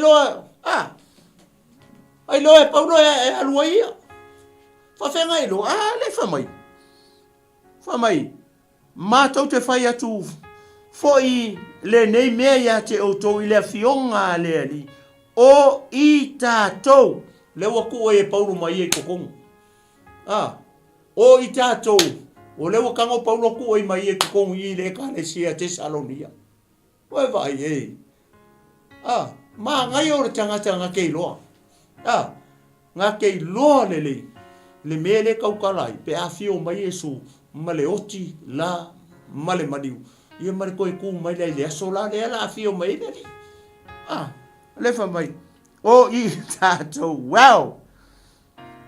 o i tātou o e ola matotoi pe a fio mai le ali tātou te le mua i e o momoe ma ai ka ko kere mua pe a fai e o le aso e fio mai e Yesu o lai ke soifua ma o ora ma uama ma le aula ka ko kele mua pe a fai e fio mai e Yesu le ngaso le ka ke ona a fai la e fio mai Yesu le ngaso ia ua ma momoe foi ma oi u soe ma le ainga o ke riso le tae au ngi so le fa mo le ko kele o mua fa kali ku ia ma ua ko kele mua ia ma ua pe a fai o le so le fio mai Yesu o la ua ma momoe moe mai le aula o kukuila ai moe aku ngi ko kele mua ia ma ua ai sea le nga ir tatou fa moe ma ka ko kilo le e fea me ale tua e pa lengi le me ale tua le alofa fa piko le tua ia o le ke ola le aso le fio mai ai ngalo ma ua le yo o se tala fataita i leo ke fai akua ko kele mua kau ke o fakas ile aso lea e fio mai lo tatou ri o Yesu Kristo ia le aulo o le atu ia oi o le o ke mai lo ia fa uma tu longa foi pu ia pe fa ise me te fa so ai le vai nga le u fa so to mai nga fa lo alo ia le tua tono nai mau mai ano ia le tua lo tatou fa longo pe au fitlai le nga ngone li amen ina i lava i tatou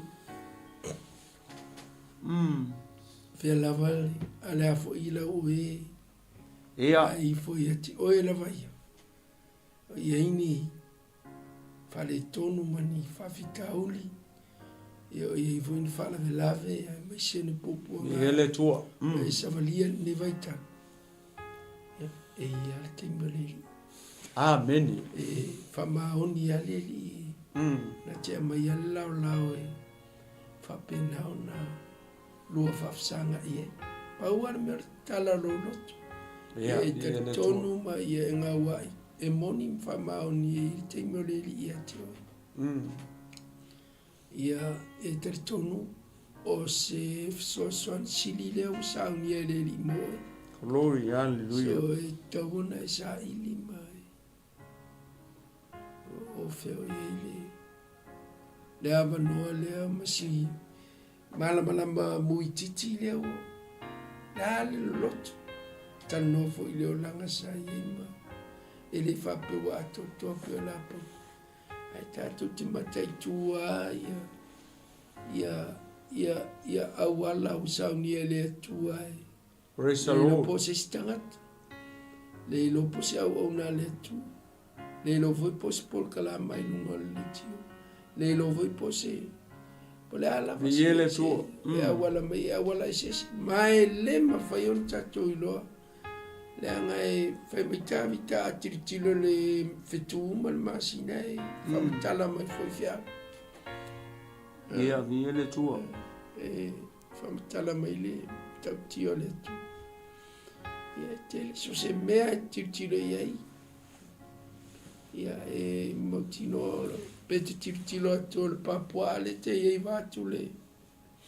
Ia ile o le tua le tūlanga o ile ngawa ma le whawhewhere tala no so i la tinu ia. Roa mai a o ngai ai tatu. O lo whapena na whamanatu iai tatu bai o ngai ui kual ka vale o e ngai le walu le wala ngai. E whapena nga whamakalakala o ka kou uma. Le ka kou whalongolo. E ili teimi o le tua iai tatu. Aua ne e whatau ngavale li teimi. Ia le tua. O le lava le tua inga la ngai whai mai. E whai ale me valeanga. Le mea whawalwaleanga o ai oi. E mwhai ale mangunga o ai oi. E se le mangi o ngai ele. Pai a whakongongu ele. A singi man. E whapenga au ala mai le wharatanga le li se i kau. Le lo whanna. E le mwhai o ngā kako whikauria i le kele o au ala saunia le kua moe. Ai e ko i luka kolo. E i e kei meo le li ai kako. A whapea ua sasa kako ngi. Ue e mai ua po e whanpui pui. Po e whanmai. Po whea lava o e leiroa ai po le sami. Po le vao o whea. Au wangi ngalo. Saunia le li whalkanga moe. E nanga e whamau ni ngao le li. Whapenga ka ko sa ili. Ko ai sa ili a whaia ka ko whai unga le ka ko whaia whai. Na ngā o maripo ma le oki. Ele ko whaia o ko whai unga le kuma. Ai a whapenga o ngai na ngonga inga le awangoa mai o le wala au lea. O le wala au lea o wala au inga i ka ko inga i a whapenga o fhoi mai. Ia ko ngai whape, ia fo ia ko leo ke, ia pule au i lau akari. Amen. O la ngā mea le fo i o leo ke kong. Ia, o la ue a ngā, e le whape o whai aku o ngai mo oe la. Ai a ko ngai o ngai sisi o usom sisi o lo whape ngā o ngā fia sa ili. Ingi a o ngā mangi mga kufo. Ia leo ngā ngā prokalam. A whi leo ngā ia o ia. O la ue anga fifiling. Praise the Lord. Ele mo au le upu lea. Ele mo au whamalo si lea. Ai, o akonga au ngai si. Si tala vou, ia po si uso foi po si tufine o whapena no whanoro. Me ngai mangi ene mai o la wamen. Ai, po sau whakionga ia. O ki alu e kāla i, mele kāla i. E fika ma le au o si kaulanga ma. Kai o le kalesi. I lao ngaso. O e kala i, ave i kupe, ave i, o e kala i, e le mo in mea lauringa o longa o mai o maso o ngao i a kukingo isu. So e kupulo ia o i sa mafofonga whapea. E mankua mea, e lua. So now, a whapea e go against ile ise. I o ngai langunga lea le wa e alu e kala i. Ele ngaka nga whai o lo whai uma. Ia ele lo peke a lo whai siska. Sore, pukalama a ele moe. O lo i sisi uso o lo whapena o na whamamia. So, whakua inga i a whapena o kaku sa ili. O ngā o le sa ili. O le sa ili. Inga i a whapena o ngā ile ngā le li. E whapena o ngā i a whamakala loko a ngā fionga. E reo isi a kokoa. Kele au pai ai. Ele tua. A whai o le kūranga i le fuai. Ia, ngā ngau pai ai. E whai e sisi o whamakalakala i ngā makau puse. I se i kūra puse. E mai le mea o ngā i le mamakau. O e le kengofu. Le ua e loa ua e whalonga. Glory. Hallelujah. E ke meo kie. Ia le wo. O le awa le whankakal o a whaisa. o e wa falauiga o e ua faapega set aside ia mo le figalo leli afaia e lei faisofifiliga ia le ua ona ma makaupu le iʻuga o mea a le la ua makaga ma gao ia o le la ae o kigi lao Mene, glory, lea. fai mai o e le koe faisofifiliga pea ia o se fagu ma se faamagaku ia pua koiʻiga e faapega le kalomakua e faapega foi le kalomoko Ia le tua. e le faape auauaʻi mai e makua e vapea le ʻaukalafou ma le ʻaumalosi leai o le faamaugiga o le liʻiiga ia o auiga le kakaola ia i le meaga o le aua le fakamala Amene. ia kapega ia mai a faafafave o le faagakigaki le o le faagakigaki le laga fai mai ua faakekelege sole le kuaiga fai kako faiga mai faakekelege siga ia i uma mamoe kogo le pa lea kavilivili ai se koe la kukasi ai se o koe fai akasi ane me le pe makaihi se o koe se pea ia kile ale ma prolong umi koe ale se ai mo le mafafanga and then nim fai fa mafafanga siska ai siri ai fa fi ele ia o ngai koe upu ia ni sai marka ko maule o le wala ngale nga maka mai la no fai ia vi ele tua.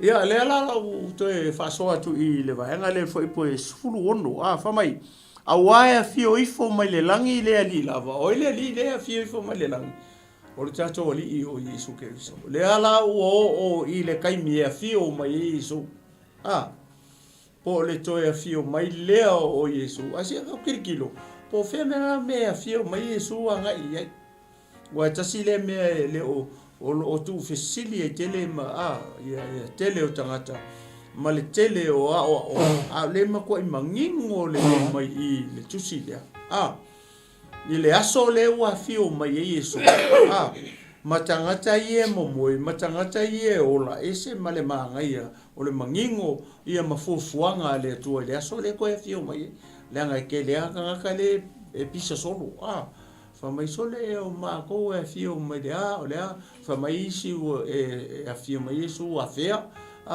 o kele ka ka ola ko perfecta ina le aso e fio mai Yesu ia ele ma se so ka ko i lo pe o mai fo Yesu fa i ona so e o ia ke le lo nga lo ka ma si le fia le so e fisi de la so a fea ia le ngata anga la langi ma le aso e ke ko e ke fio mai ia no mangingo ia o ila ile si maulea le watu si mai le apostolo Paulo ia te Saloni le ala e mai tu tonu le ta u mai o le fio mai o le li o le fio mai o Yesu male koe kuku o e nga oki o ia Yesu Keriso ia male mene tupu le aso le wa le vai tu nei ele sangu Yesu o le mali o le mele fa matala mai i pe aka ko falong le la o le la faso o i ka ke lo le maka ukia o le tua o i te lo le maka ukia o le tua o nga le fa mai o le leo le angin sili ma le pu o le tua ile so le fio mai Yesu o le mela lo wingo la utala fo le maka ukia o le mele langa i tanga ta la ukia la longa e kanga ka lako ke le longa o so le winga nga o la famtalanga ile makaukia o le sole pasi le makaukia o le sole le la fa tau atu fa mai ma tau te fai atu awele ai fa sulono awa e a fio ifo mai le langi le ali lava male alanga male leo le angelu sili me ali ele foi pule male pu ale atua o fia me o tolu e mua foi ona toe tutu mai o e uoti o ya Keriso vai kasi le me awa me ye le família só le fia mai Yesu toi whalongo lei. A waia fio ifo, mai le langi le ali la va o Yesu le. Male alanga, male alanga, male leo le angelu sidi. O le aso le le angelu sidi. Oi le angelu sidi ya. O le atua. O kama Mikaele. Ke le lopo le alko inga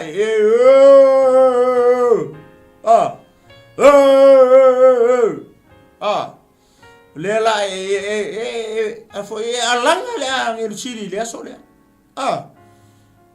Ia whanongo le. Male pu ale hatua. Lia la male pu ale hatua ile aso lea. Ele sa ngura Yesu ile aso lea. Ole ma lia ole foi le. Pe un ofo mo ma fau ia. E tangata la ile kunga mau. Lau ke lo nga le pu male leo. Ala e foi makanga le kunga mau. Lau ke le o ila tau la ia la lo ngale leo le pu. O la tau ia nga oki o ia ke riso Yesu. O ila kola nga lau ke la lo ngale leo le pu le male alanga le angelu sidi. Pau anga o le ako lau ke lo ngale le leo le. O ila tau nga oki ele o ia ke riso Yesu. O la kola nga lau ke le lo ngale leo le pu le. O I kaku ke loi le maka u kia o ngā ruenga le atua. Whai mai. A waia fia ifo mai le langi le ali lava o Yesu lea. Ma le alanga ma le leo le angelu sili o Mikaele lea. Ma le pua le atua. Whai mai lola i whai unga orfoi. E mua foi ona toi tutu mai o uoti o iake riso. O longo winga, amu ia le tangata, e oki, pe moe, o ia ke riso Yesu. O le alo winga rau tano whako, amu ia le tangata, e oki o ia ke riso Yesu. Awaya koe kule. E koe kule tangata, e oki o ia ke riso Yesu. Ia o mailane wala o le kua ia, oe maa ui, au kako iei le laro rangingi, whamangaku mele maulea. Salamo. Yo mele oki. E loa lelei. O lai ke oki mo ke riso Yesu. Whamai ia la paskolo paulo. O lo woki o lo manguia lea. Sa more o ke usiano o male o whako kua. O ke pole loki. E oki o lo manguia. E whamai la paskolo. O lo uola. Waia ke riso Yesu. Vai tangata ia lau ke lo ngale leo le pu. Male leo le angelu silu. Nga o ka ngaka nga oki oi ia ke riso Yesu. O la koula ia la lo nga. Ia le leo male leo le pu. O la kou nga koe kuku mai. Ai whawhea oe pe a whai e ke oki e ke leo ia ke riso Yesu. Ia moe e pe nga. Moe e pe nga. Maloi loa. O ka ngaka ngai koe ku mai muli e eri tangata whakamala. Mare ka ngaka reise wha moe. Mare ka ngaka wha ngoa. Mare ka ngaka reise ala mo.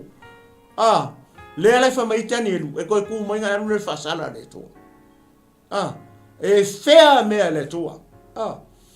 O e soifua la mo maa. Ola makako wha longo i le tae au le nei. Le wha malosi ma le upo a le toa. E le o kaukala mai ia oe maa umai kako umu.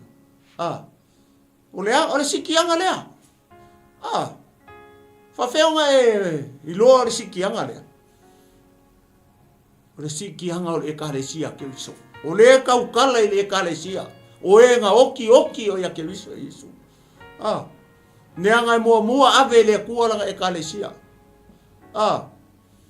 Vava ai le ngu o le tua ma plena le tua. Ngai le matai o lufu lima. O inga. Leva ai uma e maka o kangaka. O I le melea. E maka o kia le kapenganga e le tua. Le kaimia va ese e langa e kalesia. E spesso ale e kalesia. Spesso ale kaimia va ese e kalesia. O I fo la le ka umai e. Le ka ki loa I. E le ku vai e su le la rangi. Fa ko ku vai e su e o matai o lufu lima. ne a fio le va ai uma I maka o kangaka le a fio mai ku ese ma moi ma oki a winga ku anga a ngelu I ku e fa la lang e fa poko uma mai kangaka I ma moi longa I ku ka makau ai oki longa I ku ka wanga vale Oe va ai mea le tua e va ai le venga o le kare sia ese le venga le kare sia ke riso ma le mea ngai kupu o ma tai o lufu lima e va ai uma I maka o kangaka ai ki kilo le maule le la ma o ki ele sau Yesu ele ku vai Yesu le longai e sau Yesu fa kari mai lunga vangi mangimo aya alela se ki akula e kare sia o e nga oki o ya ke riso Yesu mai o ola la e fai a per finga ngalo le tua pe o ele ki mai mo Amerika e au nge o e fai a per finga ngalo le tua a fai e o a fio mai Yesu si ki anga ngai fa kari mai lunga vangi mungimo o longa winga o inga ka ke fei loa I e mo chacho o li fa ono Yesu ke riso ai si ki akuna e kalesia e ke le mau le upu le aka o le rapture por si tianga I ko kongo le fionga pa ia le tua pa wale upu ai kango fai kon fa peta ni ale fa mai o le taken away o le avesea o le kalesia Yesu ke riso ke fiu Yesu ele upu le rapture kongo I ai kango fai kau le fionga pa ia le tua o le upu nga le fa nga mai o le ave esea Nia la mo ko fai kau ko la loa e mua foi ona toi tutu mai o e uoti o ya keriso e mua onga koe kuku mai o e uoki o ya keriso Yesu e fa feka nga karanga oki ele o ya keriso Yesu lo winga I for kemi ko ku me de winga ai ponga na nga kuku mai e fa mai kangiru ko ku mai fa sala de tua sa mo male tino ke riso male ekalesia Yesu le kai aungi o e sa ungi le sitianga o e sa ungi le kai me ke moe ai e lua mea e ka penga e ke siano ma tanga ta fatu tua ka penga le kai me elu e moe ma ta pena le tai mi langa kele kau kele loa le kai me fio mai Yesu ka ko ka penga o mai me e lua ka ko sang yungi awangi mo mai o ma o pe ka ko le kalesia le ka kala mai ma tai o lufu fa mai ya o kau po ko se fulu a kilo le aka o kau po o le aka o le kalesia vai le afa o le kalesia e popoko le afa o le kalesia ai vai le si afa o le kalesia ai sea ele saungi o lai ai ko kongo le kalesia lai ko kongo le kalesia ke so ai le o saungi ai nga lai ka fa o nga o le aka o le kau po o le aka o le fato no fotane le ka penga le kau po le ka penga le kalesia ke riso ea e fa kali fa ko fa ya va le afio mai le kau kala le fa ninga fulu iva o le ala tato me fai va ai o look after your comments le ofu va vai o le ofu mumu o le ofu ngai ofu ele e ofu e tangata mi o tonu e oe tangata fa tai tai e oe le tangata yei lo fa moe le ala o e fa longo ye e mua foi ona toi tutu mai o e oti o ya ke riso o le fechili fa fefele tangata nga oki ele o ya ke riso kalo fai ya ke o ele ke mai mo mai maka mai le tai au nei e ke le kali ya Yesu e ve mari ma fa ola I lo soifua mo mako ola o le ala ka ko me mo fai sala mo nei ua o mai le malo le tua ka ko ai le foi pusufiku ona fa fu sei lea ona ave ina e o itatou o e ola matotoe fa tasi mai la to iao wow ona praise the Lord ona fa fu sei lea ona ave ina e fa tasi itatou e ave fa kasi kako mai ola e feta ia I mai Yesu I fea I le vangi mo La whakari mai lunga vangi mangimo Yesu ele ku vai Yesu I lalo ngi. O la whakari mai Yesu vai special le kalesia ke Yesu. Leanga ea. Leanga o le tau pou. Leanga o le whatoa whaia wā. Leanga o le whatoa nufotane. Le whakoa ngofokange ale I o le a kalesia ke Yesu. E whaipo ipo lama Yesu o ia o le whatoa nufotane. Whatoa whaia wā. O I le whaipo ipo ai. O lea kau whaipo nga lea. Le ua mama le kalesia o umang wha mama I le toto male vai. Le ua le wha mama le kalesia ke Yesu. Ile upua a ke Yesu. Le upua le tua. Le wha mama ai elea. Ia le kaupou o ia o tatou uma. O le wha mama I le upu male vai e pe no whai mai e feso. E lima. Lai whakari la lea, whatoa whaiawa. Wheme le whakari mai pe a whio mai, whakari runga alwangi mingiwo. Kau ke le lopo ngā whio runga. Le mangingo le lei. Le ma whasoa tu I le vahenga le, vi ia le tua. Ia a whaiwa e whia. Le la tamu whaia e tope atu. Ia a whaia e te agree mai whia I le ma whasoa. Ia mana ia ona po mailo au maisa wa mene a maisa fa malosi ngia ia I ma ua I le tae au le nei ona fafu se I le ona ave ina e o tatou o e ola matotoi fa tasi mai la tou iao ina ia feta ia I male ali I le va nimo feka ku sakau ia I ma Yesu ele ola lo ngei E sau Yesu whakari mai lunga vangi mangimo. O le mea la lea tau o le sitianga. O le ua. O le upu ngā pa kasi ngā upu e le o akuri e le tele o tangata. Ai whaikau le le isi kusi le I makonito O le avesea po le taken away. O le avesea mai o le kalesia ke viso. Le aupa ia. Ia por kengi whaipoi por kaupou. E le ma whai ngā alu e tangata. E pispisia. E le ofu le wha mai ia le wharinga suru iwa. Foi poe valu mare iwa. O le ofu le tangata a meo tonu. O le ia vavae. O le ofu mu o le ia vavae. O le ofu ngai ofu elea. Le tangata a meo tonu e oe. E ia o mai kako uma. Pe a kako wha maongi maku mau. Look after our comments. Wava ai wha lelo ofu nge ke ua koe pisi mai. O ngā o lei le aso lea. Langa whafua se ia le aso lea. Ai ke ua le alu ai. Ke ua le alu ai oi. Ua fia se fulu o tau sanga o e au aunga I le atua. Ai koe se ai le aso e kasi. Koe se ai le po e kasi. Ingo ua e moe se ke kulou nge kai au.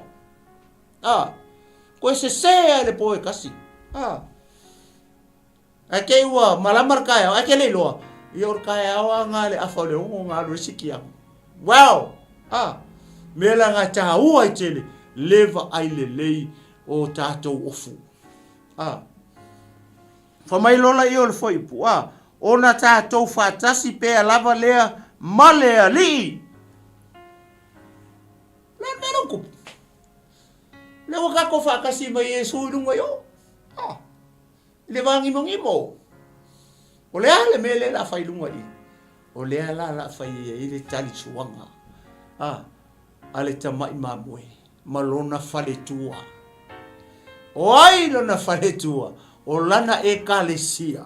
E iai oe ia o mai tato uma. O e ua salamo. O e o lo tu mau maka ofi le tali tonunga. Aua ma le fefoi fo iai. Aua ma le alu luma alu kua. Aua le alu luma alu kua alu iau kafa. Ai ia focus le tato wa ai. Ia Yesu rau kumai o. Manga ia kele o le mele. Mangingo le lei. Le ata o le sitianga le kaukala I le kusi lea. O le fesili.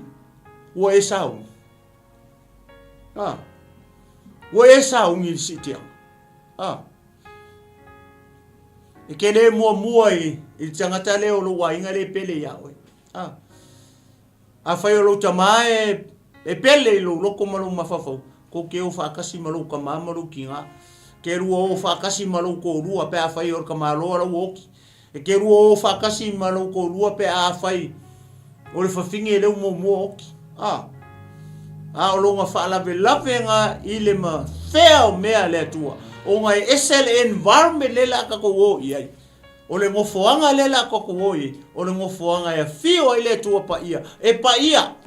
E le koe whai e ngā ngiuru ngā li i ngā. Ke whai o aku fusu ai ngā. Ke whai o aku misa i ngā ngi kupe. Whai aku ki ngā kāse kupe le oki o lo wa inga e musuru. Iera ka maloa. Longo inga ke ki kilo mai ka pili e lura e fusu aku e resi piko i nunga lang. Ko wa ai le mata i sau o le atua. E ese le langi. E ese le environment le la kako move yai. O le environment e fio e le tua pa ia. O le arka ko me fai o le fe me le fiong pa ia le tua. Nga o le kako vivi ia i le tua. O longa malama lama fo i fa malama lama i ngai le ai ele ese la. Le ese masinga. Ele ko ise kangi, ele ko ise roi maka, ele ko ise whangoa, ele ko ise oki. Ifea. Ile mea lea la ave i tātou, ele tātou ali i o Yesu Keriso. Lea la ua tātou to e o mai ala i lalo le mea lenga maa makakua. Ea, e avatu o ise whamalosi a ke oe. Le tino Keriso, le au whatua tua. Le au pa ia ma le au pele uso ma tua whawhine i lea li. O upu ia, o le makua ka hua e lo roko malu mawhawhau. Lea lara a wha umatu whape ia ngā kua kolola ia i le tamai a le aulua. Ia whai atu eise sau no anga ma se isi mo ni mau wha popo le vaenga le. Ia me tato malu lo e le ni tu rao le aso. Whai mai, o le nei, ia o tau whe wha ma whana ai, i nei upu. O le mea la lea ka koe whai. O lea. O le whewha maa whanga i uso. Ma tua whawhine i lea lii. Wo le kaimi ka kou ke whewha maa whanga ai ei. A whai o e mai moa mai. A whai o e ke le agree le mele ma ke whasoa kuai. Leave us alone please. Wha mole. Au e ke wha masingoa ma ua. La so I fua le tua nga ke fa masingoa I maua pe a fai o se ma kala ma se ma upu ma se ma moli mau le tai au ngi ele fa masingoa le si tangata le si kangaka. We are all human beings. La so I fua le tua o langa ngaluenga nga fa pe nga foi I le loto ma le mafau ia maua wo le taimi ka ko ke fa ma fanga ai Ele o se kaimi e ka koe ka kui e le si papa kua le si.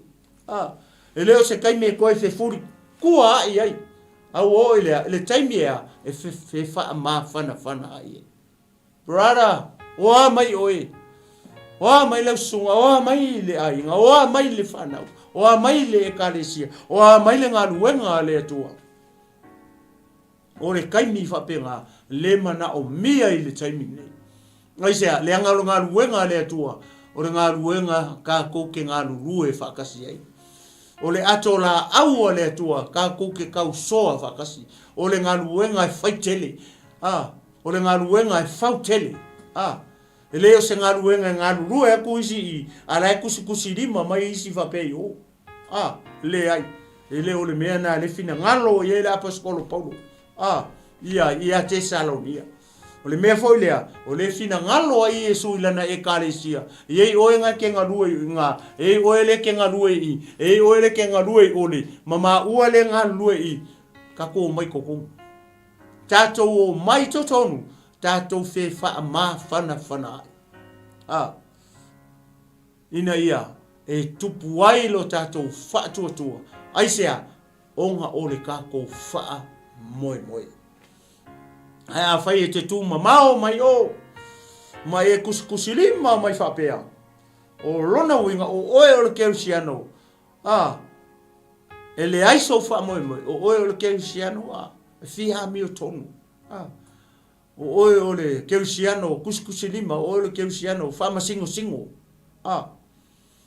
o le ma ngai o le fai unga o le tusi leo fai mai ia o to fe fa ma fana ai i nei u ia le aula ia o le ala fotu ia ne ai ke le taimi le ia fai mai sau fa so a foi se mea o vatu ele anga pa i o le tua ia so ngi ka fa so nei ja ia ma le anga fa lo ia fa tai ia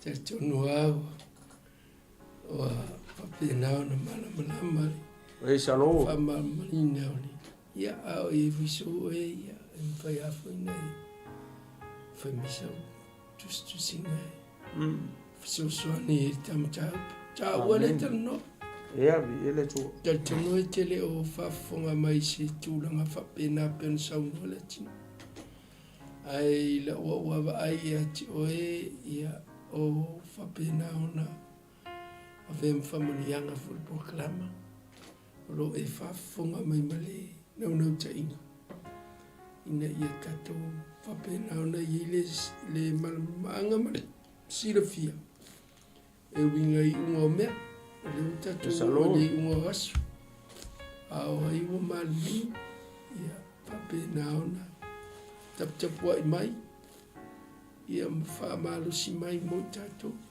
ele tu na ia tato fa malos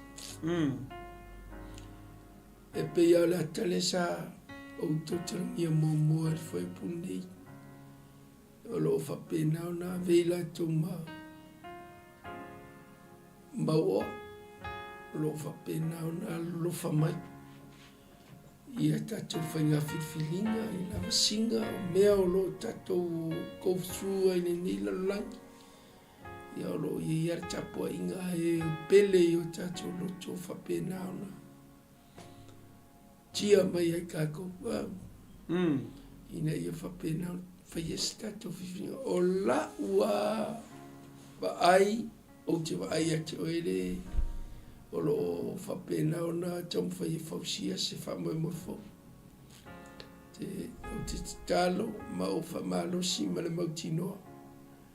O lo i ele o ngā proclamane ina i whapena ona na toe peo po le apostol. Ia e oti o ileri. Pena ona e fia pe a whape e lata ma o mai le oti. Ia whapena ona e whai atu sa mawhinga lili. Ia whapena ona tawhitafi e se tīngā. Le ngata o leita mane. Ia ai sirisiri ona e whausia se romana i le lei. Ina ia maua o e ma ia avea o e ma le whalongo leo le pūle. Leo le angirisi le fio mai o lili. Ina ia whamani e ina. O wale unga lea. O le lasanga muri le leo langa le tangati.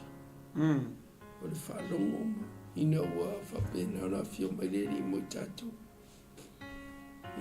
O se whautuanga. Tu se me leila watu malanga.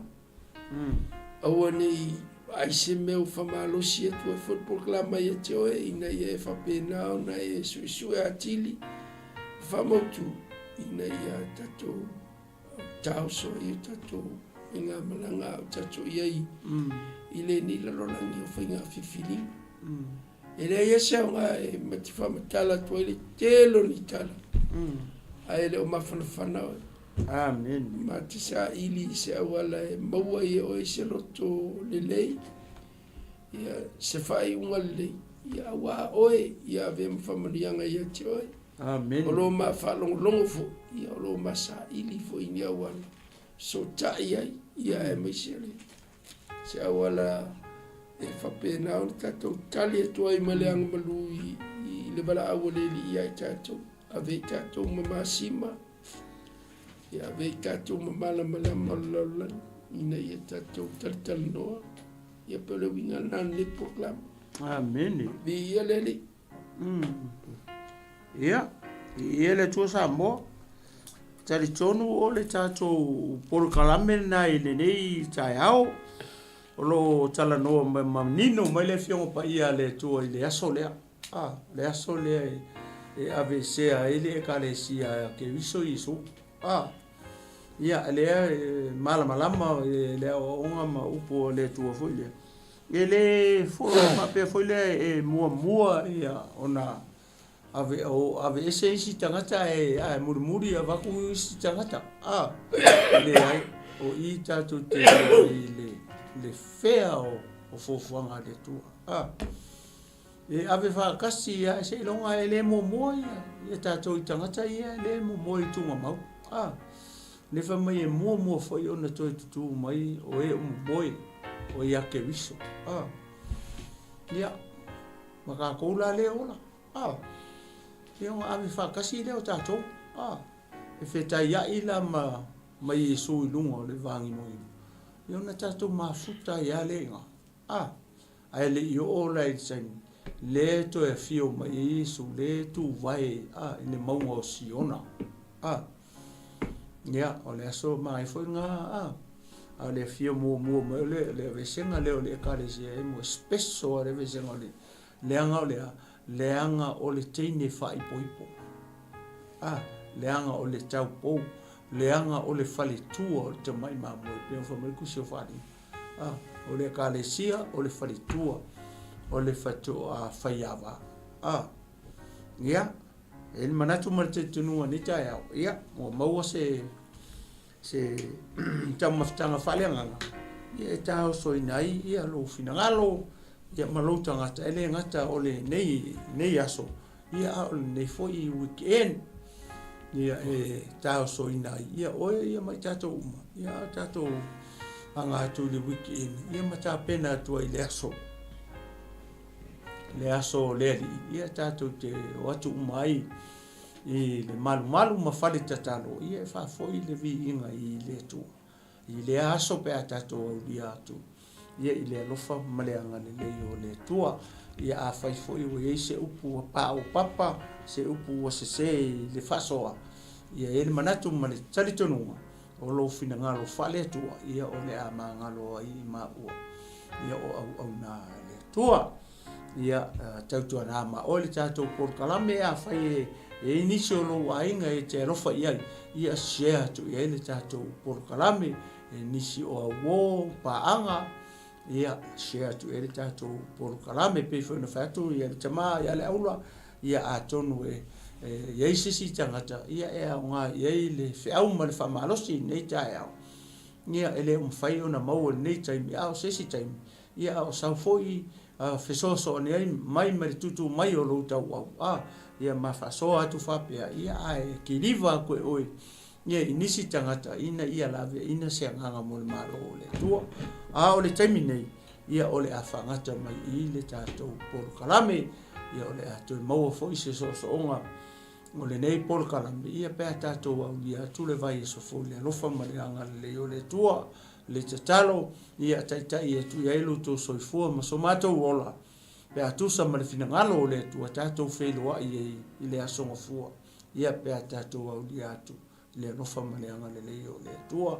O le taimi nei, ia o le awhangata mai i le tātou polo kalami, ia i le nei tū la o le aso o le atu ina atu le awanoa nei sunga ia le aula, ia nā te tapu ni alo ia le nei mata upu le tū la o le aso, ia i se te talo maleanga ngawha. Le aula, ia le tua.